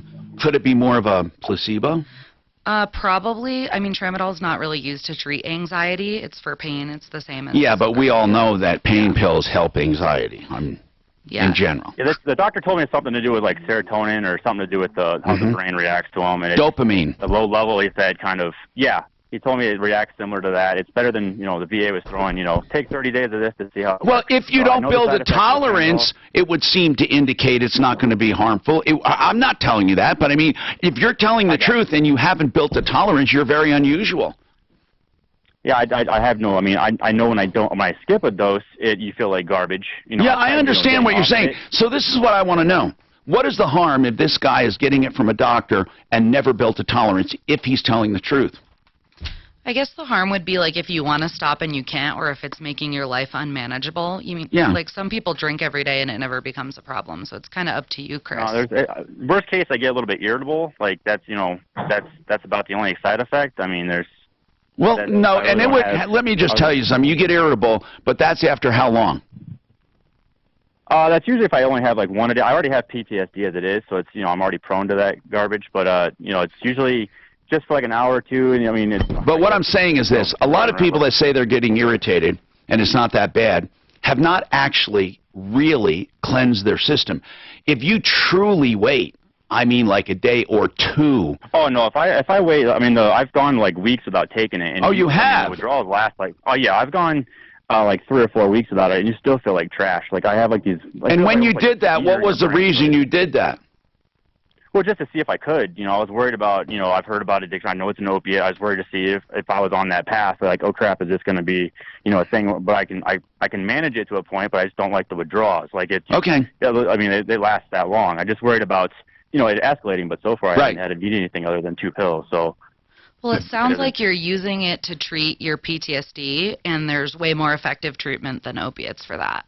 Yeah, there is. It's from what I've seen from the VA, it's just, you know, medication-wise, it's... Well, the important thing is it's not interfering with your life, and you're not building a resistance, and you have to, you know, listen... Doesn't it screw with your digestive your digestive. You mean when you stop it, when you opiates don't take cause it, constipation in general? Is that what you're talking about? Yeah, it does. After like every other day, you have issues, but your body gets used to it after a while. So, Tom, you have a comment? Go ahead, Tom. Yeah, thanks for letting me put my 2 cents in again. Emotions and thoughts, as well as drugs, licit and illicit, affect the brain chemistry too. Well, yes, it rewires it. And, and if there are emotional pain or hurt, I believe from the past, that will come back and affect one's brain chemistry and thoughts. They go together. Yeah, that's definitely true. Yeah. Okay. And that's all I have. Yeah, it does. It actually makes physical changes in your brain. I mean, it makes changes in your chemicals. It makes changes in your neural pathways. I mean, I was told you could take pictures of addictive brains, and they look different than other brains. And here's another thing I was told, that with rats will starve themselves to find opiates. And you can call that behavioral, but they don't have a conscience as we know it. Now, Mark's going to say, hold on, how do we know? Are you telling me? No, but rats, you know, they're not thinking, oh, this is wrong, I shouldn't be doing it. But they will not, they will forego food and go for the drug. So that's when people started thinking, wow, this is really a disease. These people may not have a choice. What do you think about that? Yeah, there's a whole video called the Rat Park video that does studies on that, and when they're by themselves, they go for the drugs over food. But when they're with other rats, they forego the drugs and take care of, like, basic needs. Why is that? Social pressure? I mean, in theory, like, now you're going to give credit to Mark. Yeah, like being connected to other people would help rewire your brain chemistry. That's kind of the whole basis of attachment theory, that you need other people to make changes like that, or other rats. 303-713-TALK. Bill? Hello? Let's talk about a scam. Go ahead. Yeah, I just got a couple messages on my landline that my computer service was going to expire. Right. And if I wanted a refund, to call this number, or they're going to automatically charge my card. What? So I called it and played along with them a little bit. Yeah. And I thought, I'm going to call you, because I know you like what to did call they? these Yeah. What did they say when you called? Well, they said they couldn't identify who I was and this and that. And I said, look, I don't even have a computer anymore. And they said, oh, yeah, you have a laptop. And I said, so how do I fix this? They said, well, if you want a credit, you give us your account, you know. And then I hung up on it. Of course. Hold on and leave that number with Suzanne, and we'll have some fun. I'm Tom Martino. Do you have a comment on addiction? Are you an addict? You want to tell us why or give us any kind of insights? 303-713-TALK, 713-8255. This is Denver's Talk. Hey, Mark, that guy is John with Adam. Yeah. What a deal that was. This report is Talk about LifeLog. America's Most Wanted. Talk about something negative creating something so wonderful. That show fucking put a lot of bad guys away, man. It was great. Traveling up towards Spear, westbound. And he was really good at the narration, wasn't he? Westbound 270 slow approaching back. And what was his job before? Because decent shape. I don't remember what he was. He was never in media, was he? I don't know what he did. I don't think he was. No, I don't think he was in media. High of 80 degrees. Tonight's going to be mostly clear in the overnight hours. I got a low around 56. question, Sam. Are there always people have that can't be addicted? That just do not We have talked about that. That there are some people that just don't get addicted. We don't know why. There could be some people. Yeah, they would get physically dependent, but not addicted. To break it out, drops it out. But like, maybe some people on like the spectrum, if you will. Like some people are less bad than others. Okay, guys. To get 10% off your first year. If you're looking to sell, yes, sell gold or silver, maybe coins, Watches. Whether you're just selling it for the scrap value of gold or silver, or you have some collectibles or estate jewelry, the place to go, straight up, David Ellis Jewelers, on the corner of 3rd and Clayton in Denver. Here's the bottom line. You would be nuts to mail that stuff away and just hope they're honest, or call a 1-800 number and hope they're honest, or go anywhere else. I have experience with David Ellis. You know, like 40 years of knowing him in town. He's been around as long as I have. He's a trusted name, and he has helped people with their jewelry decisions, and by valuating their gold, their silver, their watches, and they'll do it for you. If you want a good, honest assessment and you want cash on the spot, David Ellis, the corner of 3rd and Clayton. Here's the number, 303-322-8779, 322-8779. Someone Yes. with depression. Hi, this is Edwin, and let me tell you about Arahant Mental Wellness, Perfect. EMS, which is I was a gonna try meth just to see if I non-invasive, could stick it. FDA-approved depression treatment. I've Is that spoken with stupid? the Arahant. You know, depends what you're going for. Cigarettes were I tough. want to write a good book. I'm shocked you never smoked because you were in the Marines. Oh. Back then, all those, everybody in the service smoked. You guys would invent cigarettes. My dad smoked so bad, and I just remember the car would just be having Richard wants a personal apology, or you need to watch your back. He will cold cock you one of these days. Just so you know, Richard. And he's not an addict. Because he turned people, this is what happens, these people turn their friends onto the show, then their friends are listening when they call in and they get embarrassed. That happened to you know who. That number can Oh. be you or someone you know who suffers Anyway, but that's what's happening to Dan's Richard. buddy. 25911 or go online to Hope through innovation. What are you doing in here? Shouldn't you be making damn sandwiches? Hey, we got that on. Suzanne? What's it, man? Do you have his phone number? Do you have his phone number? Yeah, he said he would take Come get a a raise. call from you. Okay, no, I want the phone number because I'm going to press charges. He threatened me. Okay, gotcha. I'm not fucking around with people anymore. Dan makes sandwiches now. I make my own. Do you want? She taught me I make my own sandwiches. Mark, let's do Indian tonight with that stuff I bought, the curry. You're the one that said you liked it. What now. kind did you buy? I got you red curry, Okay. and I got me the creamy sauce. No, it sounds good. I don't like these. Are you playing racquetball? Yeah. You Did you do girls. Ross? Did you do Ross? You can't. Stevenson Chevrolet has a beautiful Go, selection of box, box, service. box. Come to Stevenson Chevrolet, located at I-70 West Colfax and Lakewood, or online at StevensonChevrolet.com. Shipping. So I want to credit this. I'm trying to think how I'm going to do this. Dealer retains all rebates. Offers expire September 3rd, 2019. Are you embarrassed by your smile? Dr. Barrett's with Barrett's Dental here to tell you it doesn't have to be that way. And give that number to our investigator, please, and let's find out all the And are information. comfortable receiving the care you need to have a beautiful, vibrant smile that you deserve. That you At Barrett's Dental, we offer deserve. total Richard dental is solutions, best. which means we can handle all happened a aspects lot. of your care in one safe What a location jerk, man. without the need to refer you out from doctor Seriously, to doctor no, to it's doctor. bullshit. If you do feel safe at my office, it's the last place you'll have to You know, visit the first time for I honest did and excellent Percocet, dental Percocet, I care. can't We can remember. solve your problems no matter how I drank a beer complex with they them, are. and it was Call my office today to quite set a up a rush. free consultation. We'll Second time. take great care of I you. never, If you're looking for a safe I think it's place for your Percocet. dental What would a care, dentist call give you? Barrett's Percocet? Percocet or Percocet. They're both ones with aspirin, ones with. I fucking didn't feel anything. Vicodin doesn't do anything for you. I didn't feel shit. Like, literally didn't feel shit. And you'll receive Nothing. 50% off on the first Vicodin, $1,000 in dental because they service. try to give you Vicodin instead of Percocet, because Percocet's opiate, where Vicodin is a little less. Is it opiate, Vicodin, or? Vicodin is, yes. Doesn't Tylenol 3 have Vicodin in it? No. Percocet or Percocet, one has Tylenol, one has aspirin with it. Yeah, That's it's just opiate. different, like Codeine. Percocet Codeine is versus- what I'm thinking. They're all kind of the same.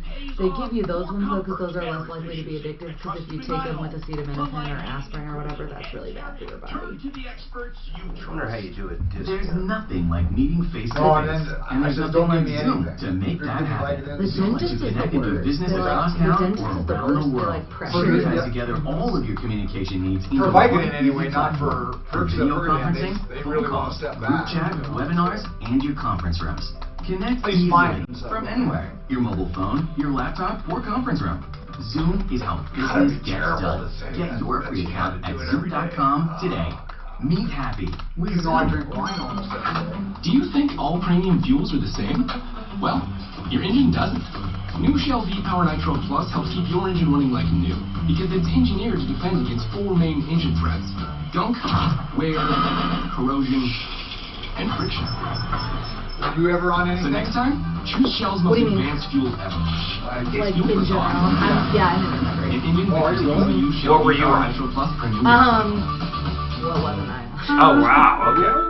Yeah, years ago. That was in Julian? Yeah. Yeah, Julian. Hi, Tom Martino, your troubleshooter. It's unfortunate that people like Richard call the show and we disagree, and that's what it is, a disagreement. I said the fact that he knows how to, what do you call it, off of drugs. Wean. Taper off or lean off of drugs or taper doesn't mean anyone else can do it. Maybe some can. But the point here is we're talking to addicts. He threatened me through Suzanne. We have his phone number, and I'm telling you exactly what I'm doing. We have our private detectives looking at his information. I'm turning it over to police. I don't screw around with people. I just don't. I'm not going to get in a pissing match or a name-calling match. I gave my opinion, you gave yours. If you are crazy enough to make a threat like that, you should be arrested. So be waiting for it. I'm not screwing around with that, okay? This show is not about violence. This show is about information. And people often disagree with people without going to the base of a caveman.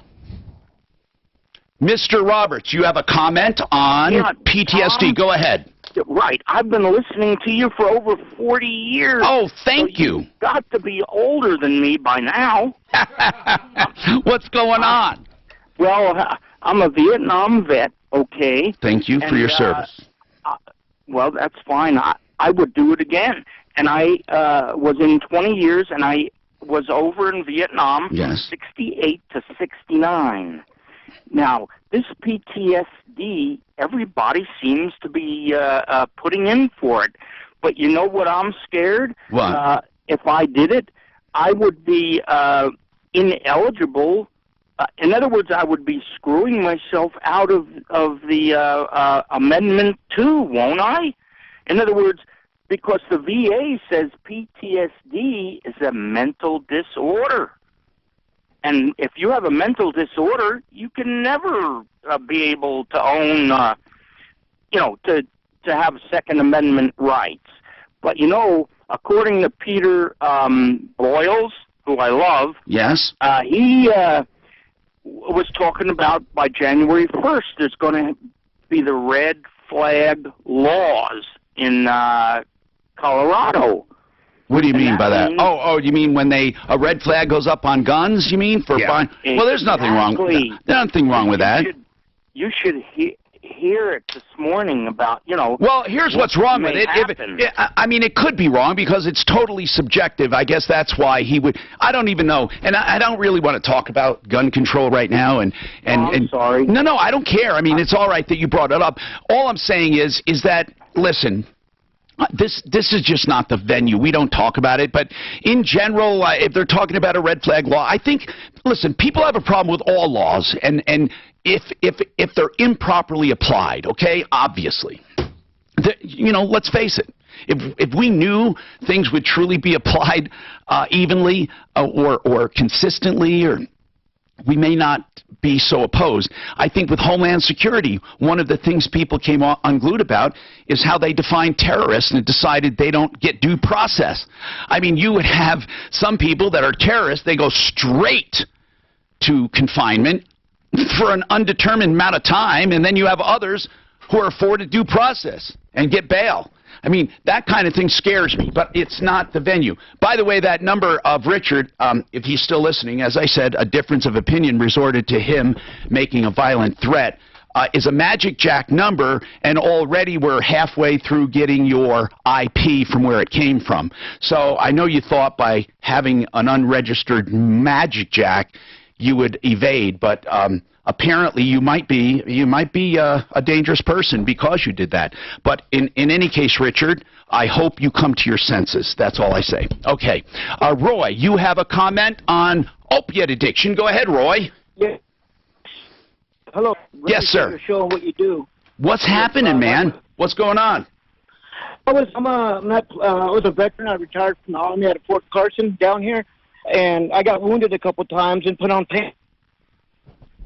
And after I got off, I was addicted, and I did need them. I did, like you said, lie and BS myself more than anything. Yeah. The dangerous part for me and some addicts is I had the financial means to support my health. Yeah. So then what? On the illegally. Where are you right now? What's happening? Oh, the VA took care of me. I talked to my counselor, and they put me on Suboxone. So I'm a real big person for Suboxone. Okay, and is it doing well for you? Really helped me get off it. Oh, I've been opiate free for over a year, just last week. Now, do you know that there are all kinds of programs now? The Suboxone is just one thing, but now it gives you time to get off the merry-go-round and get good counseling and stuff. Yes. To the VA at least for that, because they have been helping me on their on their opiate programs and getting it off it. And I was really surprised and grateful that you're talking about this today, because I listen to you all the time. Roy, they also have a pellet treatment for Suboxone. Oh, do they? Yes, and I'm told that one of the reasons they went to it is because your body automatically tapers at the end of the pellet. It's like a natural depletion, and so people are experimenting with that for tapering off of that. Well, I'll talk to my pain medication provider at the VA next. But really, before here's what I want to tell you though: no matter what you're doing, Suboxone, methadone, or whatever people are doing, the talk part of it, the therapy, I think people overlook that. It's way more than the physical addiction, right? Especially in the military. It helps me a lot with it. I'm sorry, ma'am, to cut you off. But, especially through the VA, it helped because, like you said, when that guy was a pain in the butt who threatened you, but you lie to yourself. I was lying to myself because I'm not like a crackhead on the street. I don't look like I'm not breaking and stealing from people and. I was lying to myself. Yeah, and by the way, I just want you to know that Richard may very well have weaned himself. That's not the point. But it's not easy, and there are tons of people that can't do it. So why bother talking about weaning if stats show that the majority of people need something else? Now, we talked about, Sam, the behavioral part. A lot of addicts just don't want to get sick. But if they go through withdrawal and you manage to keep them from not getting sick with medications, or it's like sometimes these guys go for that rapid detox where they put you under anesthesia for 3 days and you're pretty much in an induced coma or something. You come out, you're no longer physically addicted, but guess what? Nothing happened to your behavior. That's the brain disorder part. So like behavior seems like it's disconnected from the brain and the physical stuff, but it's not, because you've at that point like worn your brain pathways down so much to crave that to feel good, and you can't really feel good for other things, that it's not just behavior, it's really connected to all the physical. Exactly. So while you might be doing that and physically being successful, you still have to deal with the mental part.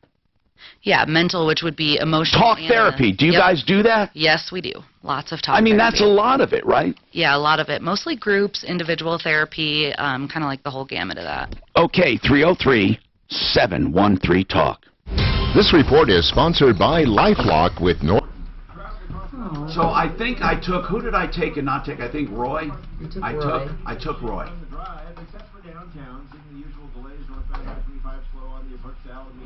You got way more play than Julian ever got. I'm not kidding. I mean, ever. No, he's not. What is he doing?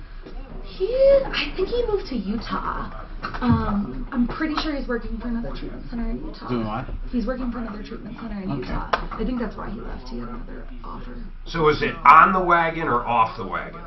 If you're on the wagon, you're good. See, no one knows. On the wagon, you're good. The wagon, I fell off the wagon yeah, means you went back to your old ways. Okay. But if you're on the wagon, you can't drink because it's so bumpy. It comes from the bandwagon. Seinfeld. Let's talk about QCColorado.com. Q stands for quiet, C stands for cool, and they're right here in Colorado. QCColorado.com, a whole house fan. I was just using it the other day on these cool mornings, and it just cools everything down, and at night it cools everything down. And in between, when you use it the right way, it destratifies your air. It mixes up the air in your home, but one of the main things, it gets rid of all that hot, stale air in the attic. It's healthy, it's cool. It relieves your air conditioner bills big time. My air conditioner works less than half the time, thanks to QCColorado.com. Now, installation in my house and in most places, less than an hour. They don't have to go into walls because the remote is the switch, and it's very attractive, battery operated. 720-398-4510. 720-398-4510. That's QCColorado.com.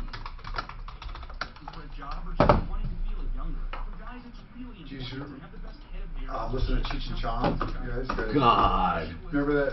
He says, I used to be messed up on drugs. They were so silly. Then I found the Lord. Now I'm messed up on the Lord. They were Sister Mary Elephant. See, back in the day, they didn't have videos. And then they had those records. God, they were funny. They were so funny. I need, remember Rudy and Denver Food Truck? Oh, God. I need that caller's information. Did I ever put him on the Sleeve Brigade? I think they did. You know I think what? it looks like he popped back up, but we don't have the information. I might have it on my thing. I think I have it. I might have it. We should go confront him. And what are we doing? It looks like he started a new business. Is the attorney looking at the did we get a copy of the judgment yet? The attorney's got what he needs, but I don't think he's going to give the guy some advice. So meaning what? He's just going to let it, he just says nothing, we can't... Well, no, the guy's got to do some steps, so we're going to see if he does them or not. Okay. I mean, simple as that. You know how that goes. You give people ABC. If they don't do ABC, how are you going to help them? But you're saying he's going in another... He's already talked to him and told him what to do on that judgment. To get it set aside, right? To attempt to get it set aside, yes. We couldn't have had a worse... I know, victim. Fuck. But you're right, you nailed it. That's every one of those victims, or at least 95% of them. Mm-hmm. It sucks. They do that on purpose. Well, I'm sure they do, yeah. But look, they already went after his criminal record. I mean, the whole bit. It's like, fuck.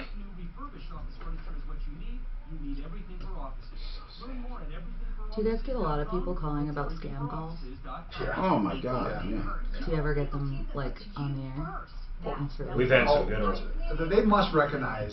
We had one time. They got so... I gotta get a call. They got so scared they actually hung up on us. They thought I shot him. We had a gunshot and everything. You can find it on YouTube. It's the best thing. But you could tell the guy was like, he really started thinking, oh shit, I just caused a murder. I like that. Good. How long have you been with Raleigh House total? 3 years-ish. Are you in-house? Do you live there? No, I don't live there. Does any staff live there or no? Like a house manager for a sober living would live there. Got it. But is this me? Just to make sure everything's...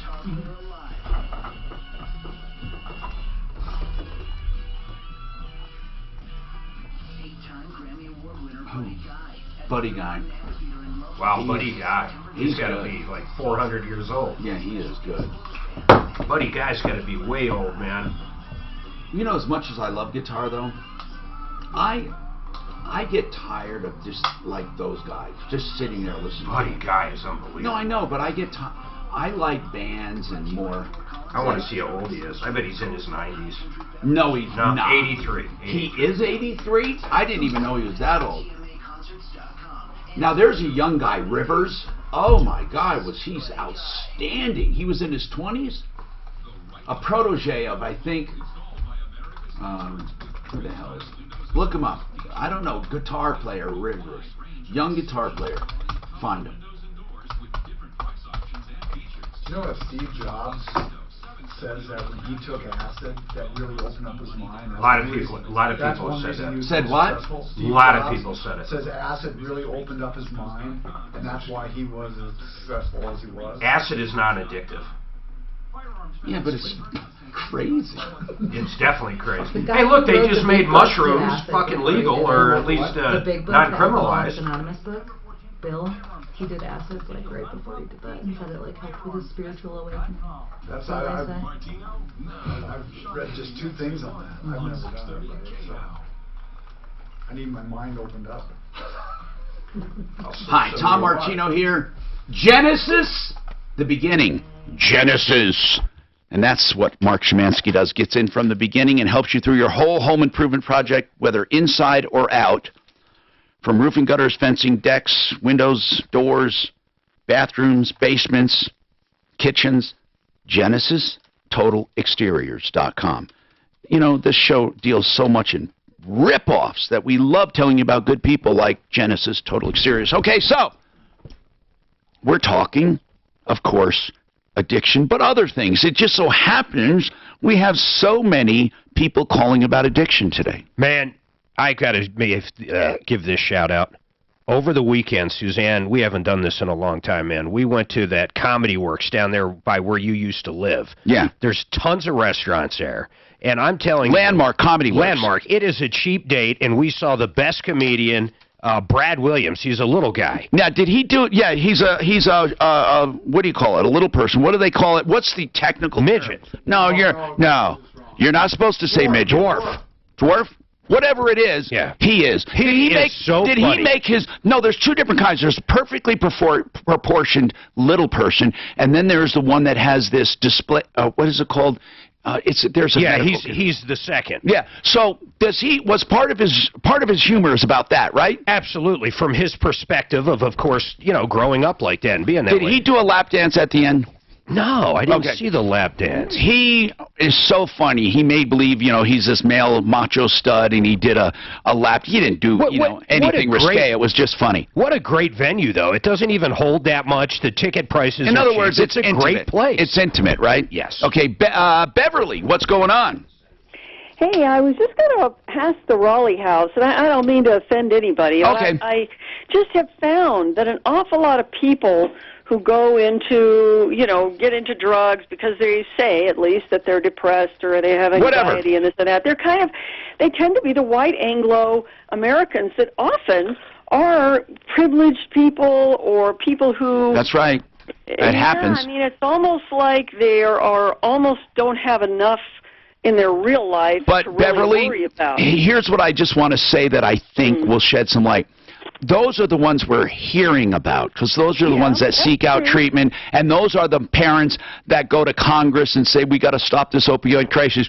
But Beverly, it's hitting minority groups harder. It's just that we don't hear from them, because when we see them laying in the street and they don't have their Ralph Lauren shirt on and their Paisley shorts, it's like, oh, it's just one of those. I swear to God, we just don't notice them. I hate to tell you that, but there's way more. I'm in Boulder, but a lot of people that I see, and panhandlers, they're almost always white people. Well, that's because they can't even get to the border. No, that's because you're in Boulder. Beverly, look where you are. Your demographics. Look where you are. But they have the easiest amount. They have the easiest time of getting a job. They have the least discrimination, the most job opportunities. They speak English, and all the white Anglos, and then all these Hispanic people. Right. They're all out working. They're all out working 2 jobs, and they're learning English. And I hire them. I don't care if they're undocumented or not, because they are working so hard. And where would we be without them? But Beverly, I just think you have a skewed view. That's all. I mean, there are truly drug addiction and alcoholism hits minorities and low-income people way more than affluent. I mean, just it's just that they can't afford help. What were you going to say? Anybody can go to Step 13. And when you look at Step 13, all the people who, I should say most of the people that I see that they have interviewed, that they have helped, they're almost all white Anglo people, including the founder, Bob Cote. Yeah, but Beverly, let's agree to disagree. You're simply, stats show you're wrong. That's all over the country. That's her world, though. She lives in Boulder. Right. In her world, that is right. Sam, please add. Yeah, I think a lot of it is just like that's who you see on the news. And that's who can afford the treatment. Mm-hmm. And that's who you get surprised when you see them down and out. You don't get surprised when you see others, unfortunately. And usually people of color will end up in jail. Like, unfortunately, that's the reality for drug That is our drug treatment program. Throw them in jail. Rick. Go ahead, Rick. Yeah, hey, Tom. I'm listening to you for a long time. Thank you, Rick. I'm a recovered alcoholic. I haven't had a drink in over 20 years. Congratulations. I help many people as a sponsor. As wow. a sponsor, I go around helping others. Good. Some have been easier than others. How did you do it, Rick? How did you do it, and how do you sustain it, your sober life? Well, I would used to drink a lot in the Marine Corps, and then I started looking at myself and said, I don't want to be like the person who brought me into this world. Did you do any program or any support group? No, I didn't. I just decided I don't want, I used to be an angry person, and I did an anger management class, which helped me out, I guess. That would be a class, I guess. But that helped me understand why I drank, I guess. So I brought it out, and ever since I've used that same tool to others and didn't look at, go with them and say, doesn't that look pretty stupid what they're doing? Well, thank you for with it. Thank you for sharing on that, Rick. I mean, really, feel free to come in as a common man, and we'll buy you lunch, no alcohol. Hey, Sam, thank you for being here, clinical program manager at the Raleigh House. To get in touch with them, theraleighouse.com. Tecovas does some things the way This they've is one of the more always been successful done. shows we've had with you Oh, guys. it's the most It's ever. amazing. And I'd like to give all the credit to me. No, no, you're the only wild card. That everything else was the Is it same. the raspy voice? Julian never got any. You have a Dell voice, don't you? Did you guys ever catch people that live full time in the house, not outpatients, like smuggling drugs in? You kick them out immediately. What do you